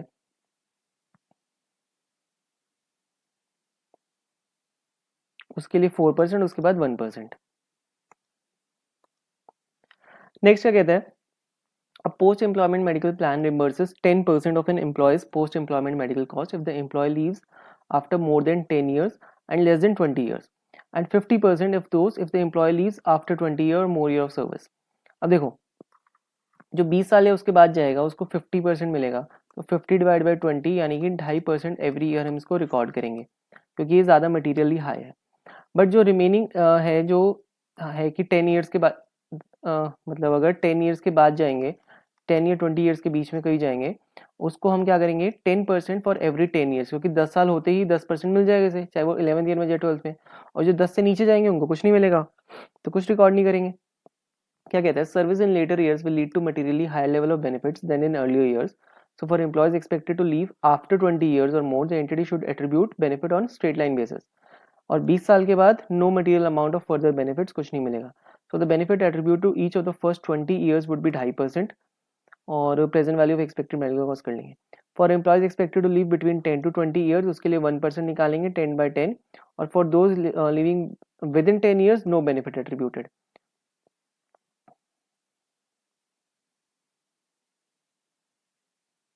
इसके बाद क्वेश्चन नंबर 22, ये किसी काम का नहीं है, इसमें है क्या कि पूरा ग्रेचुटी का कंसेप्ट समझाया है। क्या कहता है, एकेजी लिमिटेड लिस्टेड कंपनी है in the business of manufacturing electronic equipment बनाता है। Company has various branch office है इसके। As per statutory requirement, gratuity shall be payable to an employee on termination of his employment after he has rendered continuous service for not less than 5 years, या तो उसकी superannuation पे या retirement पे या on death और disablement में। The completion of continuous service of 5 years shall not be necessary where the termination of employment of any employee is due to death or disablement. The amount payable is determined for formula linked number of years and the last drawn salary. Amount payable to an employee shall not exceed 10 lakh. Compute the amount of employee benefit if any attributed to each year of service. क्या कहता है, इसमें पूरा gratuity का concept समझाया है। The amount of gratuity would be attributed to each year of service calculated as follows. Number of employees not likely to fulfill the eligibility criteria will be ignored. Other employees will be grouped. ये सारा conditions ले लेंगे। Gratuity payable will be calculated in accordance with formula. For those employees for whom the amount payable as per formula does not exceed 10 lakh over the expected period, amount payable will be divided by the expected this. In case of remaining employees, the amount as per the formula exceeds 10 lakh over expected period. The amount of the threshold 10 lakh is reached at the end of 8 years, that is 1/25 is attributed to। ये example लेके कर रखे हैं और कुछ नहीं है इसमें। This was our illustration number 22, ये किसी काम का नहीं है। Next illustration 23, what does it say? Pratap Limited belongs to shipbuilding industry. The company received an actuarial valuation for the first time for its pension scheme, which revealed a surplus of 60 lakh rupees. It wants to spread the same over the next 2 years by reducing the annual contribution to 20 lakhs instead of 50 lakh. The average remaining life of the employees is estimated to be 6 years. Advise the company in line with Ind AS 19. क्या कह रहा है, इसके पास एक surplus आया है, यानी कह लो एक्चुअल गेन आया है 60 लाख का। बैस पर Ind AS 19 एक्चुअल गेन कहाँ जाना चाहिए, इसको OCI में डालेंगे हम एक्चुअल गेन में। बट कंपनी क्या चाहती है, ये हर साल 50 लाख रुपए कंट्रीब्यूट करती है। अब ये कह रही है कि ये जो 60 लाख रुपए है इसको हम 2 साल में डिवाइड कर देंगे, यानी 30 लाख और 30 लाख, तो 50 लाख को हम माइनस 30 लाख करके सिर्फ 20 लाख ही डिपॉजिट करेंगे अब, तो ये हमारा एडजस्ट हो जाएगा सरप्लस। तो ऐसा नहीं कर सकते, हमें जो कंट्रीब्यूशन है वो सेम रखना पड़ेगा 50 लाख का, और सरप्लस हमारा जाएगा OCI में नॉन रिसाइक्लेबल।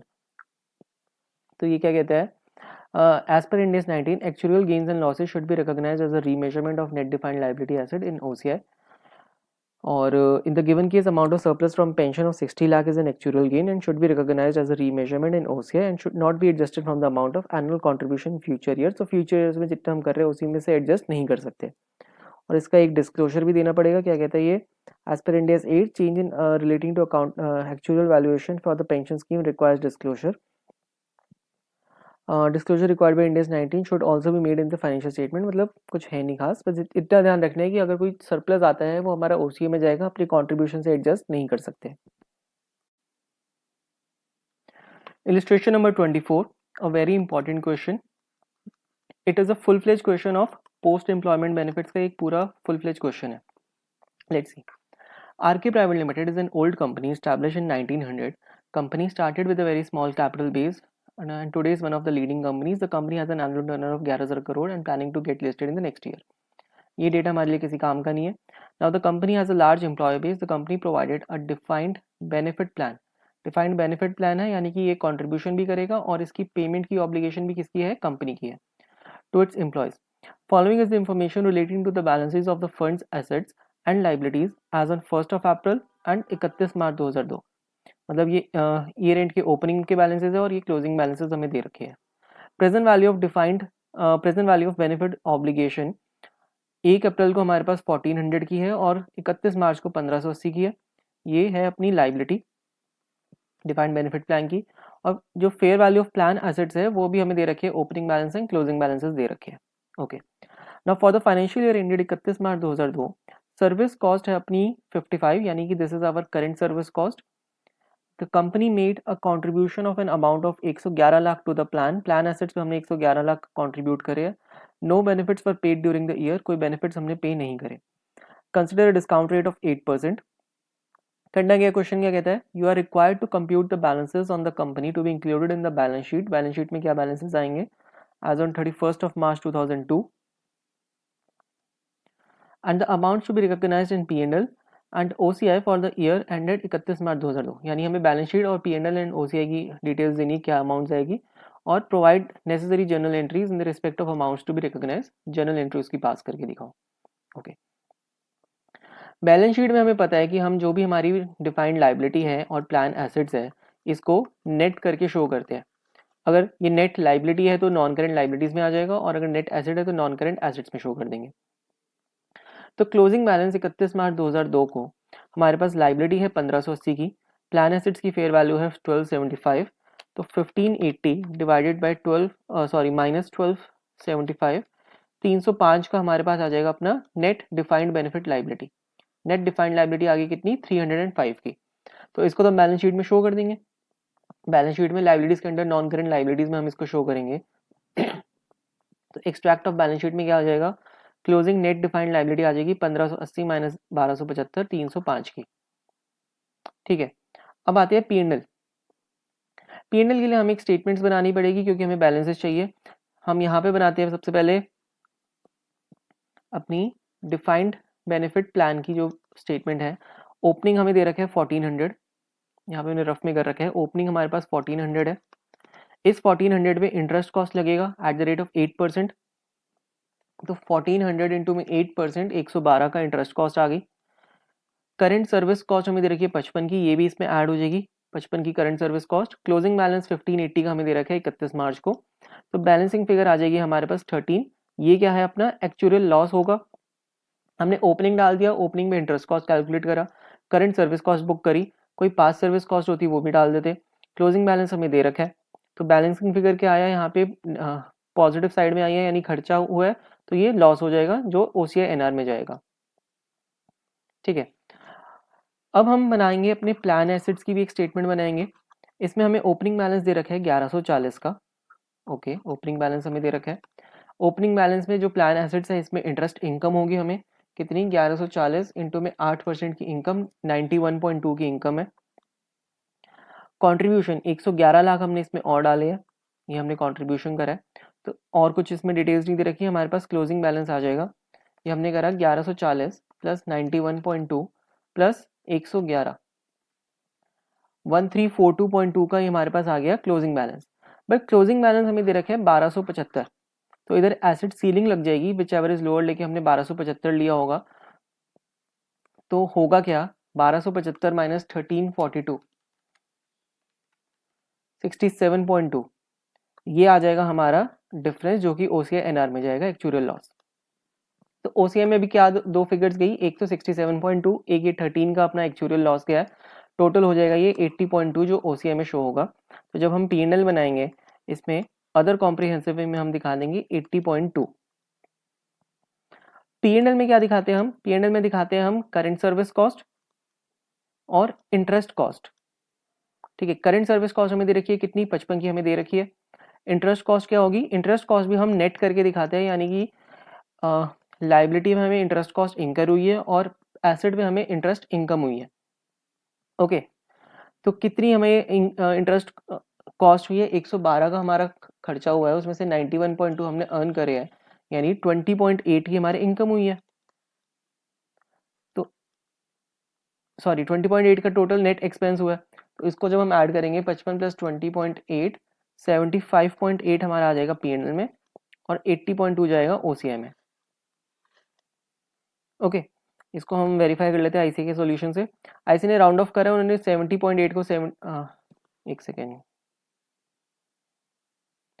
75.8 को 76 लिया और 80.2 को 80 लिया, उन्होंने राउंड ऑफ करा to the nearest lakhs. Let's see statement of P and L. Service cost आई कितनी, 55 लाख की। नेट इंटरेस्ट कितना आया इनका, 21 का। हमारा कितना आया था 20.8 का, तो इन्होंने राउंड ऑफ करके 21 कर दिया। कैसे निकाला था हमने 20.8 की इंटरेस्ट कॉस्ट, हमने लाइबिलिटी की इंटरेस्ट ली थी 112, इसमें से माइनस कर दिया था 91.2 अपना प्लान एसेट का। ठीक है, वर्किंग नोट आईसी ने करके दिखाया, वर्किंग नोट इसके चेक करते फटाफट। कंप्यूटेशन ऑफ नेट इंटरेस्ट, इन्होंने डिस्काउंट रेट लिया, ओपनिंग नेट डिफाइंड लाइबिलिटी 8% लिया। ये इन्होंने कैसे करा है, लेट्स सी। हमने जो कैलकुलेट करा था, हमने क्या करा था, 8% निकाला था 1400 का यहाँ पे, और 8% निकाला था 1140 का, और इसको नेट कर दिया। इन्होंने क्या करा, 1400 माइनस 1140 नेट लेके इसी पे 8% कैलकुलेट कर दिया। ओपनिंग बैलेंस 14 दे रखा है लाइबिलिटी का और ये प्लान एसेट का, इसका 8% नेट लेके 21 लाख कर दिया, rounded off to the nearest lakh. ये आगे हमारी interest income, interest cost. OCI में क्या डाला हमने, 80 का हमने ओसीआई में डाला है, जिसमें से 13 का हमारा लॉस था लाइबिलिटी का और 67.5 का था अपना एसेट का। ये हमने डाला है यहाँ पे 80.2 80। आईसी ने वर्किंग नोट 2 करके निकाला है, लेट्स सी कैसे निकाला है। कंप्यूटेशन ऑफ रीमेजरमेंट्स में इन्होंने क्या करा, सबसे पहले एक लेजर बना दिया। लेजर के साथ इन्होंने एक ऑप्शन देके ऑल्टरनेटिव में इन्होंने स्टेटमेंट भी बनाई है। एग्जाम में स्टेटमेंट प्रेफरेबल है, एक तो टाइम सेविंग है और स्टेटमेंट ही प्रेफर होती है। करा गया, इन्होंने यहाँ पे ओपनिंग बैलेंस डाला जो हमें लाइबिलिटी का दे रखा है, ओपनिंग बैलेंस, क्लोजिंग बैलेंस डाला, करंट सर्विस कॉस्ट बुक करी, इंटरेस्ट करा और क्लोजिंग क्या कहते हैं बैलेंसिंग फिगर निकाल दिया 13। यही हमने स्टेटमेंट वाइज यहाँ पे वो भी करा था हमने ऊपर, ये जो हमने स्टेटमेंट बनाई है। ठीक है, सिमिलरली इन्होंने प्लान एसेट्स की स्टेटमेंट भी बनाई है। यहाँ पे लेजर बनाया और उसके बाद स्टेटमेंट बनाई। क्या ओपनिंग बैलेंस लिया, कंट्रीब्यूशन लिया। हमने यहाँ पे क्या करा था, ओपनिंग बैलेंस जो 1140 है इस पे 8% के हिसाब से 91.2 बुक करा था अपना प्रॉफिट, सॉरी इंटरेस्ट इनकम। और यहाँ पे क्लोजिंग बैलेंस निकाल के फिर कहा था ये एसेट सीलिंग है। आईसीए क्या कहता है कि ओपनिंग बैलेंस दे दिया, कैश कंट्रीब्यूशन, क्लोजिंग बैलेंस हमें गिवन है क्वेश्चन में, तो जो बैलेंसिंग फिगर है ये अपनी एक्चुअल रिटर्न है। ठीक है, हमने भी करा यही है, हमारा बस प्रेजेंटेशन थोड़ा डिफरेंट है, बट हम आईसीए का ही करेंगे, बट कंसेप्ट बिल्कुल सही है। हमने क्या करा, हमने इंटरेस्ट इनकम बुक करी है 91.2 की, इसको 91 लेते हैं for the sake of similarity with ICA, और जो हमारा एक्चुअल लॉस आया है ये 67 का आया है। तो 91 माइनस 67 करेंगे तो एक्चुअल आता है 91 माइनस 67 करके एक्चुअल में 24 का ही एक्चुअल रिटर्न है। यही इन्होंने यहाँ पे शो करा है कि 24 का हमें एक्चुअल रिटर्न हो रहा है अपने एसेट्स पे, और क्लोजिंग बैलेंस 1275। फिर ऐसे ही कहता है कि net interest on opening balance वैसे तो होना चाहिए 91 लाख का, 1140 पे 8%, बट एक्चुअल हमें आ रहा है 24, तो जो बैलेंस है वो हमारा लॉस है, क्योंकि 91 की इनकम होनी चाहिए बट 24 की ही हो रही है, तो बाकी कहाँ जा रही है, लॉस हो रहा है। Hence there is a decrease in plan asset due to remeasurement. तो ये कितना हो गया, एक्चुअल रिटर्न 24 है, नेट इंटरेस्ट होना चाहिए 91, तो 67 का आ गया लॉस। तो नेट रीमेजरमेंट आ जाएगा अपना एक्चुअल लॉस जो लाइबिलिटी में हुआ था 13 का, 67 एसेट पे, तो 80 का आ गया हमारा लॉस। ओके, तो यही यहाँ पे पीएनएल में हम शो कर देंगे। ओसीआई भी डाल दिया हमने, अदर कॉम्प्रिहेंसिव इनकम में रीमेजरमेंट्स डाल दिए 80 के, यहाँ पे हमने पीएनएल भी शो कर दिया। तो क्वेश्चन की फर्स्ट रिक्वायरमेंट तो पूरी होगी, हमने बैलेंस शीट भी बना दी, पीएनएल भी बना दिया, स्टेटमेंट भी बनाई हमने वर्किंग नोट्स में करके। अब कहते हैं जर्नल एंट्री पास कर दो। जर्नल एंट्री कैसे पास करेंगे, देखो जो पीएनएल में आया वो तो हमारा लॉस आया, पीएनएल डेबिट होगा, ओसीआई डेबिट होगा, ओसीआई में लॉस आया। पीएनएल हमने कितना डाला है, पीएनएल में जो सर्विस कॉस्ट है ये खर्चा है, नेट इंटरेस्ट भी खर्चा है, means it is a treated as a loss, debit होगा, ये लॉस कह लो कुछ भी। 76 P&L में OCI का लॉस है 86, तो जर्नल एंट्री पास करते हुए P&L account debit, OCI account debit, P&L होगा अपना 76 से, OCI होगा कितना 80 से। टू बैंक कह लो या कैश कॉन्ट्रीब्यूशन जो हमने करा है, कितना करा था, प्लान एसेट में कैश दिया ना हमने 111 लाख का। And to net defined liability, ये कैसे निकालेंगे, अब ये अपनी लाइबिलिटी है। लाइबिलिटी मीन्स क्या हुआ, पिछले साल हमने हमारी बैलेंस शीट में कितनी लाइबिलिटी आ रही होगी, इस बार तो हमने 305 डाली अपनी नॉन करेंट लाइबिलिटी, पिछली बार होगी 1400 माइनस 1140, ठीक है, 1400 माइनस 1140 यानी कि 260। इस बार हम शो कर रहे हैं 305, यानी ये इंक्रीज हुई है ना, लाइबिलिटी बढ़ी है, कितनी बढ़ी है 260 माइनस 305 यानी 45 लाख से हमारी लाइबिलिटी इंक्रीज हुई है। तो लाइबिलिटी इंक्रीज हुई है, उसको रिकॉर्ड तो करेंगे ना, 45 लाख की यहाँ पे लाइबिलिटी डाल दी हमने। तो ये हो गया हमारा 111 प्लस 45 156 माइनस 76 माइनस 80, हमारी जर्नल एंट्री मैच होती है। क्या कहते हैं, P&L में 76, ये 80, कैश कंट्रीब्यूशन 11 का, डिफाइंड लाइबिलिटी हमारी 45 की। डिफाइंड लाइबिलिटी इन्होंने कैसे कैलकुलेट करी है, लेट्स सी, वैसे ही करिए जैसे मैंने बताया, और कुछ नहीं करा इन्होंने। ओपनिंग लाइबिलिटी ली 260 की, 305 की क्लोजिंग है, मतलब ये पिछले साल आ रहा होगा ओपनिंग बैलेंस शीट में, ये इस बार हमने बुक करा तो 45 से नेट इफेक्ट आया इसका, तो ये इंक्रीज हुआ है। This was our last illustration of this chapter, illustration 24, very important and very easy. Let's see test your knowledge questions. An entity has 100 employees who are each entitled to 5 working days of paid sick leave for each year. Unused sick leave may be carried forward for 1 calendar year. Sick leave is taken first out of the current year's entitlement and then out of any balance brought forward from previous year, that is LIFO basis पे हम इसे use करेंगे। ठीक है, मतलब जो इस साल की जो कैरी फॉरवर्ड होगी वो बाद में यूज होगी, बट जो इस साल की इंटाइटलमेंट होगी वो पहले यूज करेंगे, और अगर जो लास्ट इन फर्स्ट आउट होगा। आज 31 March 2001 average unused entitlement is 2 days की अनयूज लीव्स पड़ी है 31 मार्च 2001 को। एंटिटी को लगता है अपने पास्ट एक्सपीरियंस से that 92 employees will take no more than 5 days of paid sick leave for the year 2001-2, यानी 31 मार्च 2001 पे एंटिटी है, नेक्स्ट ईयर की प्लानिंग करी है 2001-2 की, और उसको लगता है 92 एम्प्लॉयज 5 दिन से ज़्यादा नहीं लेंगे, will take no more than 5 days, यानी जितनी एंटाइटल्ड है उनको 5 वर्किंग डेज वही मिलेंगे, जो कैरी फॉरवर्ड लेके जा रहे हैं वो किसी काम की नहीं होंगी। तो इसके लिए तो कंपनी को कोई खर्चा बनाना नहीं पड़ेगा, क्योंकि हम एस्टिमेट ही करते हैं, अपने कंपनी के एस्टिमेट लगाते हैं, उस बेसिस पे हम लाइबिलिटी या प्रोविजन बुक करते हैं। नाउ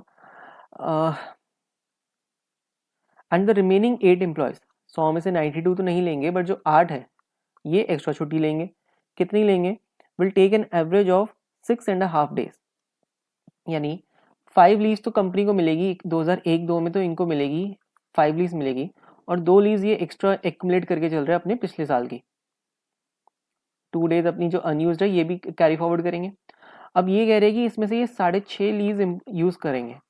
6.5 लीव्स मतलब लीफो बेसिस में पहले 5 लीव्स यूज करेंगे यहाँ से, और 1.5 लीव्स यहाँ से यूज करेंगे 2 में से, यानी 8 एम्प्लॉयज 1.5 लीव्स एक्स्ट्रा यूज करेंगे नेक्स्ट ईयर, यानी कितना बन जाएगा ये, entity expect that will pay an additional 12 days of sick leave as a result of the unused entitlement, that would be 1.5 into में 8 employees, मतलब 8 इंटू में 1.5 करके आ जाएगा हमारे पास 12 days of sick leave extra देनी पड़ेगी। तो comment whether the entity would require to recognise any liability in respect of leave, of course इसको 12 डेज की एक्स्ट्रा लीव इससे बुक करनी पड़ेगी 31 मार्च 2001 को, because of the accrual concept, यहाँ पे इसको एक प्रोविजन बनाना पड़ेगा। आंसर क्या कहता है, 31 मार्च को एवरेज अनयूज एंटाइटलमेंट 2 दिन की है, एंटिटी को लगता है कि based on the past experience 92 employees नहीं लेंगे 5 दिन से ज़्यादा, एंड द रिमेनिंग 8 ले जाएंगे 6.5 लीव्स। तो entity expect that will pay additional 12 days of sick leave as a result of the unused entitlement, therefore the entity would recognize the liability equal to 12 days of sick leave। तो क्या करेगी, 12 days into में करेगी salary per day, इससे multiply करके जो भी आएगा यहाँ पे इसको प्रोविजन बनाना पड़ेगा। दैट्स इट, कोई खास क्वेश्चन नहीं है। इसके बाद क्वेश्चन नंबर 2, 3 एंड 4 हम ऑलरेडी इलिस्ट्रेशंस में कवर कर चुके हैं, सेम है। नेक्स्ट आ जाते हैं क्वेश्चन नंबर 5, इजी है बट इंपॉर्टेंट क्वेश्चन है, let's C. Cisca Private Limited has a headcount of 1000 employees in the organization in 2000 and 2001. As per the company's policy, employees are given 35 days of privilege leaves. तो हमें 35 days की privilege leave मिलेगी, ये हमने यहाँ पे note कर ली privilege leave 35 की. 15 डेज ऑफ सिक लीव मिलती है and 10 days of casual leave, ये हमें हर साल मिलेगी. Out of the total PL and sick leaves, 10 PL leaves and 5 sick leaves can be carry forward. Carry forward हम कितनी कर सकते हैं? 10 अलाउड है कैरी फॉरवर्ड PL एंड 5 है सिक लीव. कैजुअल के बारे में हमें कुछ नहीं बताया. 5 sick leaves can be carry forward, तो कैजुअल हम कैरी फॉरवर्ड नहीं कर सकते. Okay, now on the basis of past trends, हम पास्ट ट्रेंड ही लेते हैं, कंपनी का एस्टिमेट लेते हैं. It has been noted that 200 employees will take 5 days of PL. तो हम PL की जब कैलकुलेशन करेंगे, 200 एम्प्लॉयज लेंगे 5 डेज की PL, तो 200 employees will take 5 days of PL and 2 days of sick leave, और सिक लीव लेंगे वही 200 एम्प्लॉयज 2 डेज की. और 800 employees will take 10 days of PL and 5 days of sick leave, तो 800 एम्प्लॉयज लेंगे 10 days of PL and 5 days of sick leave. अब 800 employees ने 10 days of sick leave जो ले रहे हैं वो अलाउड है क्योंकि कैरिड फॉरवर्ड हम 10 तक कर रहे हैं. बट अगर ये 800 एक्स्ट्रा 11 लेते तो वो इसमें से एडजस्ट नहीं हो पाती. मतलब ये विद इन लिमिट है, ये भी हमें चेक करना है कि 10 और 5 से एक्सीड नहीं होनी चाहिए. बाकी जो उनको हर साल मिलती है वो तो ठीक है, बट जो कैरी फॉरवर्ड है वो इतनी ही होगी. ठीक है, तो इतने का हमें क्या करना होगा, इतने डेज का हमें लाइबिलिटी बुक करनी होगी, एक प्रोविजन बनाना पड़ेगा इसका. ये तो था एक इसका फर्स्ट पार्ट. सेकंड कहता है, also the company has been increasing profits.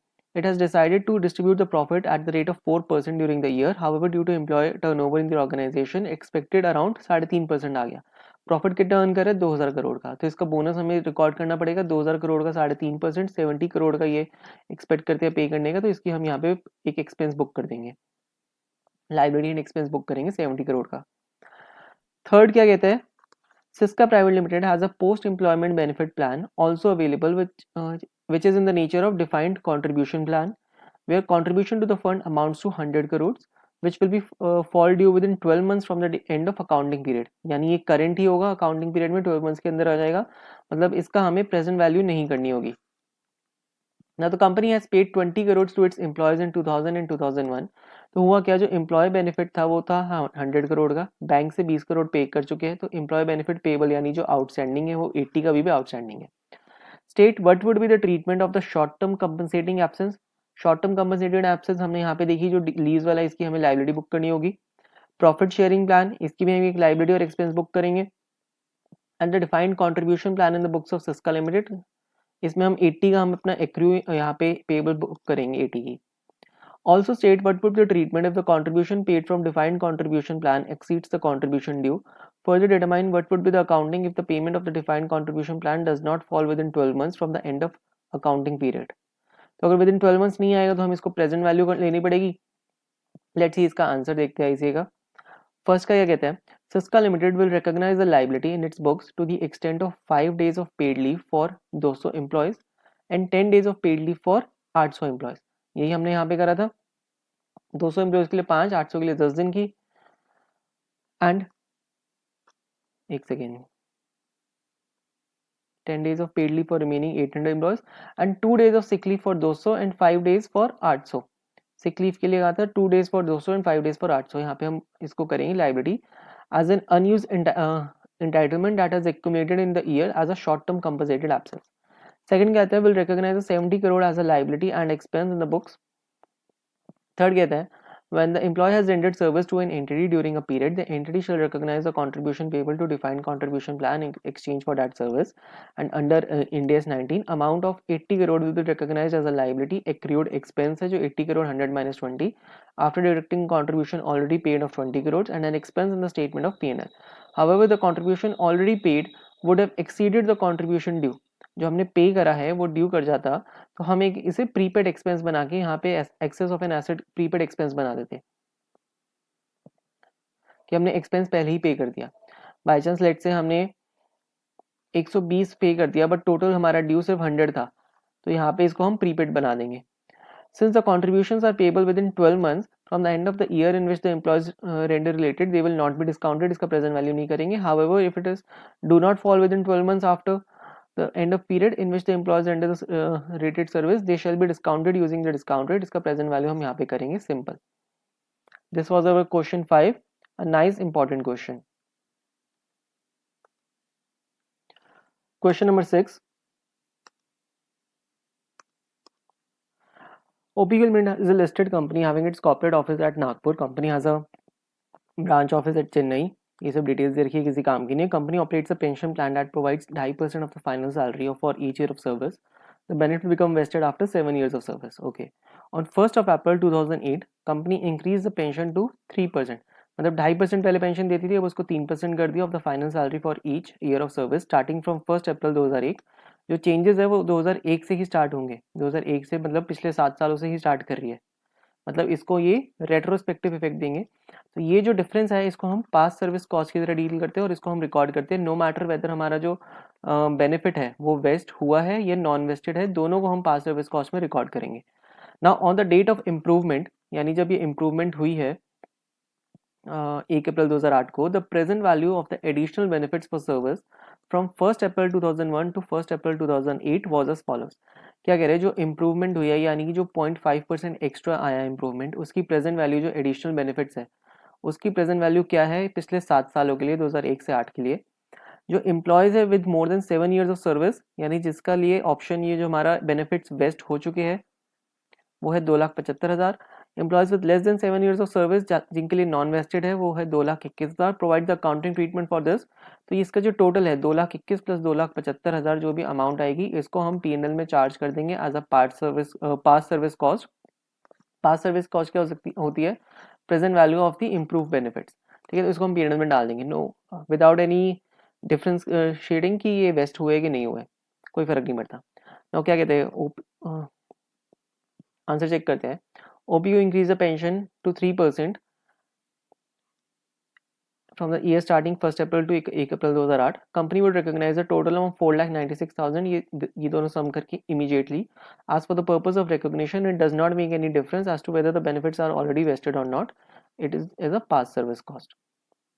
ठीक है, सिंपल क्वेश्चन है, किसी कुछ काम का नहीं है. Question number 7. SA Private Limited is engaged in the business of retail, having 100 retail outlets across northern and southern India. The company's head office is located in Chennai. SA Private is a subsidiary of SAG. SAG is listed on NSE. ये पूरी detail हमारे लिए किसी काम की नहीं है. Now following information is available for SA Private Limited.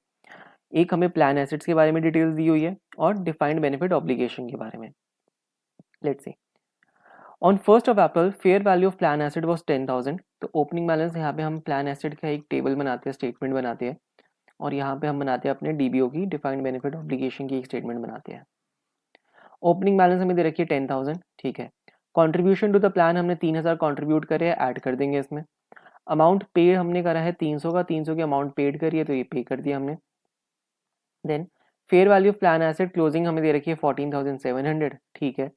Actual return on plan asset हमें दे रखा है 2,000 का एक्चुअल रिटर्न डाल दिया तो ये आगे हमारा टेबल बन गया. मतलब ये इस डिटेल्स को हमने टेबल के रूप में दे दिया. Okay. Now defined benefit obligation के बारे में क्या है, ओपनिंग बैलेंस और क्लोजिंग बैलेंस दे रखे हैं 12 और 15,500. ये हमने डाल दिया 12 और 15,500. नाउ एक्चुअल लॉसेस दे रखे हैं हमें 100 के, लॉस डाल दिया. देन करंट सर्विस कॉस्ट दे रखी है 2,500 की. बेनिफिट्स पे करे हमने 300 माइनस कर दिए यहाँ पे 300. ओके. और डिस्काउंट रेट हमें दे रखा है to calculate defined benefit liability is 10%. तो 10% का हमारा जो ओपनिंग पे इंटरेस्ट कैलकुलेट करेंगे 1200 इंटू पे 10% का, ये हमने इंटरेस्ट कैलकुलेट करा यहाँ पे 1200 का. तो ये हमारा टेबल यहाँ पे तैयार हो गया.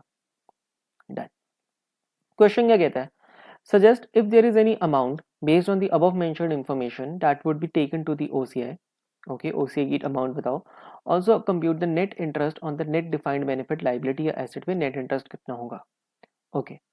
अब OCI में क्या आ जाता है, अगर हम डिफाइंड लाइबिलिटी की बात करें बेनिफिट में, तो जो एक्चुअल लॉस है ये OCI में जाएगा 100 का. तो OCI में एक लॉस आ गया अपना 100 का. प्लान एसेट में कोई लॉस नहीं है बट एक्चुअल रिटर्न हमारे पास आई है 2,000. एक्चुअल रिटर्न आई है 2,000. हमें कैलकुलेट करना पड़ेगा कि एक्सपेक्टेड रिटर्न कितनी थी या नेट रिटर्न कितनी है. 10,000 के ओपनिंग बैलेंस है, 10% का हमारा डिस्काउंट रेट है. ठीक है. तो एसेट पे हमें नॉर्मली 10% इनकम होनी चाहिए. 10,000 रुपये के ओपनिंग बैलेंस में पूरे साल में हमें 10% यानी 1,000 रुपीज़ की इनकम आनी चाहिए। तो 1,000 रुपीज़ हमारी एक्सपेक्टेड है, असली में इनकम हुई है 2,000, तो बाकी 1,000 रुपये कहाँ से, हवा में आई है। ये it is a revaluation gain, या ये हमारा एक गेन आया है, रीमेजरमेंट गेन कह लो, रीवैल्यूएशन गेन कह लो, एक्चुअल गेन कह लो, कुछ भी कह लो, ये भी हमारा गेन जाता है किधर, OCINR में। अगर ये लॉस होता तो भी OCI में जाता। हमने एक क्वेश्चन करा था पहले, इलिस्ट्रेशन नंबर 24, हाँ, उसमें लॉस आया था तो वो भी हमने किस में डाला था, OCI में डाला था इनार। तो एक गेन आ जाएगा OCI में, कितना, 1,000 करोड़ का गेन है। लॉस है एक OCI में 100 करोड़ का लाइबिलिटी का, हमें नेट करके दिखाना होता है। तो कितना आया, 1,000 का गेन, 100 का लॉस, 900 का हमारे पास प्रॉफिट आ जाएगा OCI में, हम बुक करेंगे, इसे शो करेंगे। कूल, पहला रिक्वायरमेंट खत्म हुई क्वेश्चन की। नेक्स्ट क्या कहते हैं, नेट इंटरेस्ट बताओ। नेट इंटरेस्ट हमें निकालना आता है, दो तरीके हमें पता है, एक तो हमें स्टेटमेंट बनाइए, यहीं से निकाल लेते हैं। 1,000 रुपये की हमारे इंटरेस्ट यहाँ बैठते हैं, 1,000 रुपये की इनकम है इंटरेस्ट की, और 1,200 रुपये का खर्चा है। तो 1,200 खर्चा माइनस 1,000, 200 रुपये की हमारे क्या हो गई, ये इंटरेस्ट की कॉस्ट जो P&L में जाएगी, नेट इंटरेस्ट कॉस्ट। दूसरा ऑप्शन क्या है, ओपनिंग बैलेंस हमें दे रखे है एसेट का 1,000 और लाइबिलिटी का 12,000। नेट करेंगे 12,000 माइनस में 10,000, 2,000 की लाइबिलिटी है, इस पे 10% का इंटरेस्ट कॉस्ट 200 की यहाँ पे भी निकाल सकते हैं। 12 माइनस ये आ जाएगा 2,000, 2,000 का 10% आ जाएगा कितना, 200, आ गई लाइबिलिटी। ठीक है, फटाफट से आईसी का सॉल्यूशन देखते हैं और खत्म करते हैं इसे। As per India 19, remeasure of 900 would be recognised in OCI। OCI में 900 दिखाएंगे, वो तो हमने देख लिया। क्या अगर इन्होंने 1,000 माइनस 100 गिवन इन क्वेश्चन, जो 100 रुपये का हमें प्लान एसेट पे हमें एक्चुअल लॉस दे रखा है, और रीमेजरमेंट 1,000 रुपये इन्होंने वर्किंग नोट में निकाल के, फटाफट देखो क्या है ये वर्किंग नोट इनका। Computation of remeasurement, actual return हमें ऑन प्लान एसेट दे रखी है 2,000 की, लेस इंटरेस्ट इनकम 1,000 की होनी चाहिए, हेल्ड फॉर 12 मंथ्स 1,000 की, तो 1,000 रुपये का हमारा गया रीमेजरमेंट। तो दिस इज 1,000 माइनस 100, 900 रुपये हम डाल देंगे OCI में। नेट इंटरेस्ट निकाला कैसे, 12,000 माइनस 10,000, इसका 2,000 का 10% कर दिया 200। तो net interest expense would be computed on defined liability by using the discount rate, 2,000 का 10% 200 आ गया। और क्या करें इन्होंने, टैट सेट खत्म है। Simple question, question number 7। Next question number 8। Question number 8, ये भी काफी इंपॉर्टेंट क्वेश्चन है। A Limited prepares its FS to 31 March 2000, 31 March every year. It operates a defined benefit retirement plan on behalf of current former employees. A Limited received advice from actuaries regarding contribution levels and overall liabilities of the plan to pay benefits. On 1st of April 2001, the actuaries advised that the present value of the defined benefit obligation was 6 crores. On the same day, fair value of assets on the defined benefit plan was 5 crore 20 lakh. यानी 1 April 2001 को opening balance defined benefit obligation का हमारे पास 6 करोड़ का यानी 600 लाख, और plan asset से 520 लाख के। 1 April 2001 को ही annual market yield on the government bond was 5% का हमारा गवर्नमेंट बॉन्ड का यील्ड है। तो इंटरेस्ट हमारा आ जाएगा, ये हमने ओपनिंग बैलेंस डाल दिया 600 लाख का DBO का, और प्लान एसेट्स यहाँ पे। इंटरेस्ट कॉस्ट हम यहाँ पे कैलकुलेट करेंगे, लाइबिलिटी में अपने 30 लाख की, इसका 5% आ गया इंटरेस्ट कॉस्ट, और प्लान एसेट्स में हमारी इंटरेस्ट इनकम होगी, एक्सपेक्टेड इनकम 26 लाख की। ये एक्चुअल नहीं है, एक्सपेक्टेड है, मतलब जो ओपनिंग है उसमें हमने 5% कैलकुलेट करा, तो एक्सपेक्टेड इनकम आ गई 26 की। ना during the year ended 31 March 2002, year end में A limited made contribution of 70 lakh rupees to the plan asset, यानी 70 लाख रुपए यहाँ पे प्लान एसेट में और हमने ऐड करे, तो ये ऐड हो जाएंगे यहाँ पे कॉन्ट्रीब्यूशन। लाइबिलिटी में तो नील रहेगा, ये यहाँ पे ऐड हो गए, okay, into the plan asset plan and paid plan, क्या कहते हैं, sorry, and the plan paid out benefits of 42 lakh to the retired members. 42 lakh हमने पे कर दिया, तो पे करा तो हमने प्लान एसेट से 42 लाख पे करे, और लाइबिलिटी भी हमने 42 लाख की पे कर दी। Now both these payments were made on 31 March 2002, year end में करिए, क्योंकि ये इसलिए रेलिवेंट है क्योंकि हमारा जो इंटरेस्ट कॉस्ट है पूरे पे ही लगा है, क्योंकि फुल 600 पे हमने लगा कि हमने ईयर एंड पे जाके पे करा है। Now the actuaries advised that the current service cost CSC for the year ended 31 March 2002 was 62 lakh rupees की करंट सर्विस कॉस्ट है, 62 लाख करंट सर्विस कॉस्ट डाल देंगे। 28 February the rules of the plan were amended with retrospective effect. These amendments meant that the present value of the defined benefit obligation was increased by 15 lakh rupees from that date. यानी this is pass service cost 15 lakh रुपए से, इसको भी हम यहाँ पे add कर देंगे पास सर्विस कॉस्ट, और इसका यहाँ पे प्लान एसेट्स में कोई इफेक्ट नहीं आएगा. During the year ended 31 March 2002, A Limited was in negotiation with employer representative regarding the plan redundancies. The negotiations were completed shortly before the year end and the redundancy package were agreed. The impact of these was to reduce the present value of the defined benefit obligation by 80 lakh rupees. यानी हमें present value को reduce करना है 80 लाख से. This is similar to curtailment, इसको curtailment कहते हैं, curtailment of plan. तो 80 लाख रुपीज से कम हुआ तो हमने 80 लाख से कर्टेल कर दिया, और 80 लाख कम करके A limited made a payment of 75 lakh to the employees affected by redundancies in the compensation for the curtailment of their benefits. तो 80 लाख रुपए के बदले उन्होंने 75 लाख रुपए पे करे प्लान एसेट से. Now these payments were made out of the assets of the retirement benefit plan. Retirement से हमने 75 लाख की पेमेंट कर दी. 31 मार्च 2002 को एक्चुअलीज एडवाइड as the present value of the defined benefit obligation was 6 crore 80 lakh. 680 lakh का क्लोजिंग बैलेंस है 31 मार्च को, और फेयर वैल्यू ऑफ एसेट्स से 5 करोड़ 60 लाख 560 का. Examine in present how the above event would be reported in FS of A Limited for the year ended 31 March 2 as per Ind AS. Finance cost is to be computed on the opening balance. अब हमें बताना है कि इसको हम किस तरीके से रिकॉर्ड करेंगे. अभी तो हमने स्टेटमेंट बना ली इसकी, अगर इसका नेट इफेक्ट देखें तो क्या आएगा. जो क्लोजिंग बैलेंस है 680 की हमारे पास लाइबिलिटी है, माइनस 560 के हमारे पास एसेट्स है, तो नेट इफेक्ट कितना आ गया ये 120 का. इस 120 को हम क्या करेंगे, बैलेंस शीट में शो करेंगे as a non current liability. Balance sheet में इसको शो करेंगे. ओके, ये सारी डिटेल्स डालने के बाद एक्चुअल लॉस और एक्चुअल गेन हमने कैलकुलेट करा. ये आया 95 की बैलेंसिंग फिगर यहाँ पे आई, और 61 का एक्चुअल गेन आ गया हमारा एसेट पे. ठीक है, इन सबको प्लस करके इसको माइनस करा तो 61 यहाँ पे पॉजिटिव में आया. प्लान एसेट में पॉजिटिव मींस ये गेन है क्योंकि एसेट में पॉजिटिव, और अगर लायबिलिटी में पॉजिटिव आया तो ये हमारा लॉस है एक्चुअल का. अब ये एक्चुअल लॉस कहाँ पे जाएगा, इसका भी नेट इफेक्ट हम लेंगे. हमारे पास 61 का प्रॉफिट है और 95 का लॉस है, तो लॉस ज़्यादा है कितना, 34 से, 34 लाख का हो गया ये.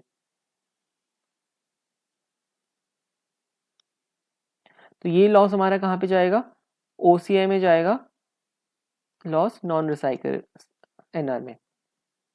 ठीक है, कर्टेलमेंट हमने 80 की करी, 5 के 75 की हमने पेमेंट करी, तो ये जो 5 का एक्स्ट्रा आया है, 5 रुपये प्रॉफिट हुआ ना ये 5 लाख का, 80 लाख के बदले हमने 75 लाख रुपए दिए, ये हमारा पीएनएल में जाएगा प्रॉफिट कर्टेलमेंट का.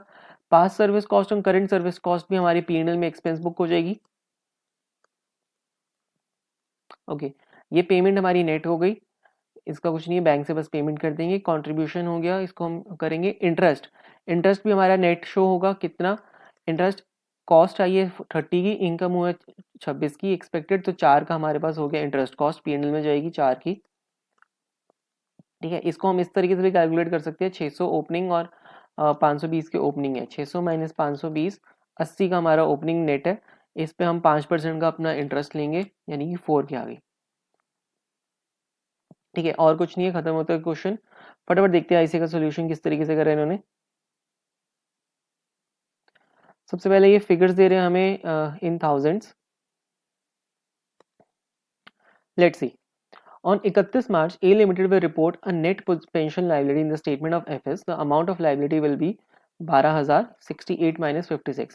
ये हमने यहाँ पे निकाली 12,000, यानी ये 120 lakh, 68 minus 56. Now for the year ended, A Limited will report current service cost as an operating cost in statement of P&L. The amount reported will be 62. The same treatment applies to past service cost 1500, यानी ये past service cost 62 और 15 को हम P&L में डाल देंगे.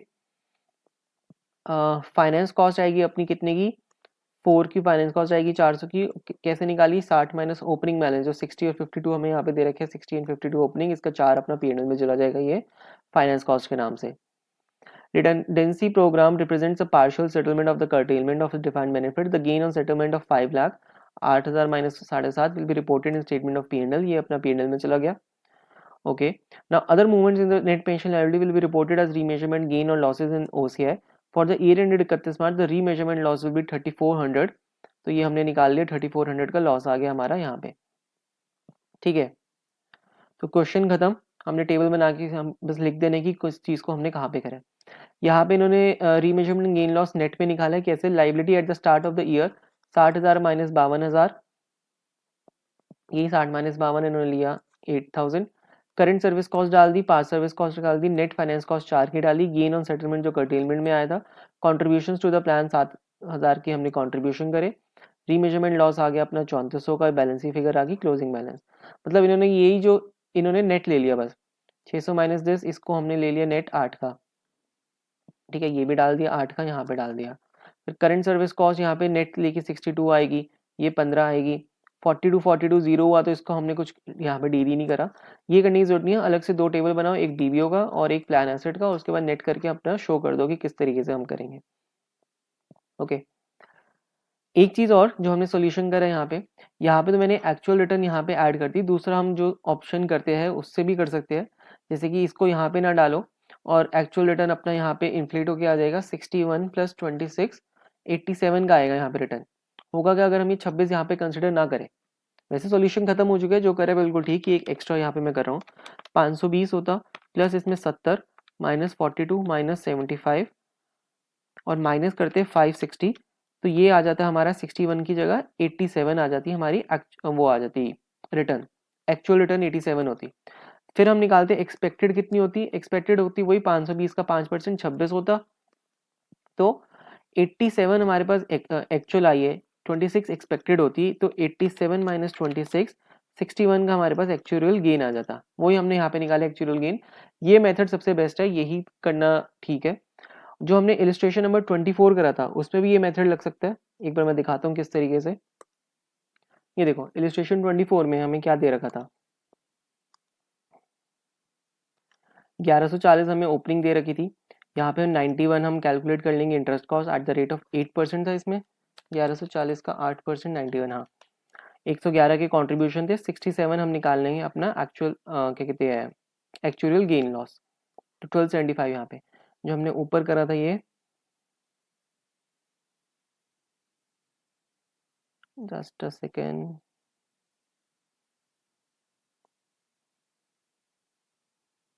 हाँ, यहाँ पे हमने क्या करा था कि यहाँ पे 1342 दे दिया था, बट इसको 1275 लेके क्लोजिंग बैलेंस अपना निकाल देंगे जो 67 का हमारे पास आ जाएगा एक्चुअल लॉस. तो एक ही मेथड रखो जो इस क्वेश्चन में हमने सीखा है, दैट्स इट. इसके बाद क्वेश्चन नंबर 8 हमारा पूरा होता है. Last question from this chapter, question number 9.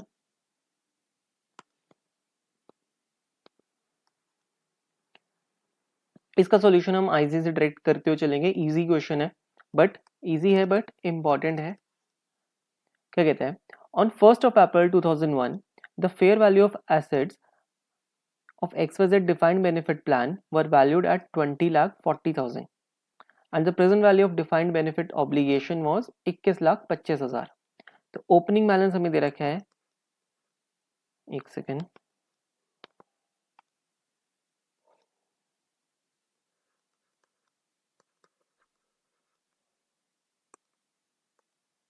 हाँ, तो ओपनिंग बैलेंस प्लान एसेट का 20,40,000 हमने यहाँ से डाल दिया और ऑब्लिगेशन का कितना है 21,25,000. 21,25,000 हमने डाल दिया ओपनिंग बैलेंसेस. अब on 31 March the plan received a contribution of XYZ Limited amount from XYZ Limited amounting to 4,25,000 and paid benefit of 2,55,000. तो कंट्रीब्यूशन 4,25,000 हम अपने एसेट में ऐड कर देंगे. तो कंट्रीब्यूशन ऐड करेंगे कितना, 4,25,000 का कंट्रीब्यूशन ऐड करा और पेमेंट कितनी करी है हमने 2,55,000.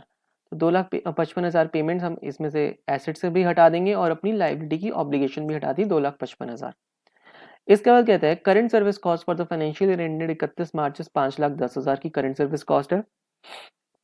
इसको भी हम बुक करेंगे अपनी लाइबिलिटी में कितनी, ये अपना डीबीओ है और ये अपना प्लान एसेट है, ये याद रखना, कंफ्यूज मत होना.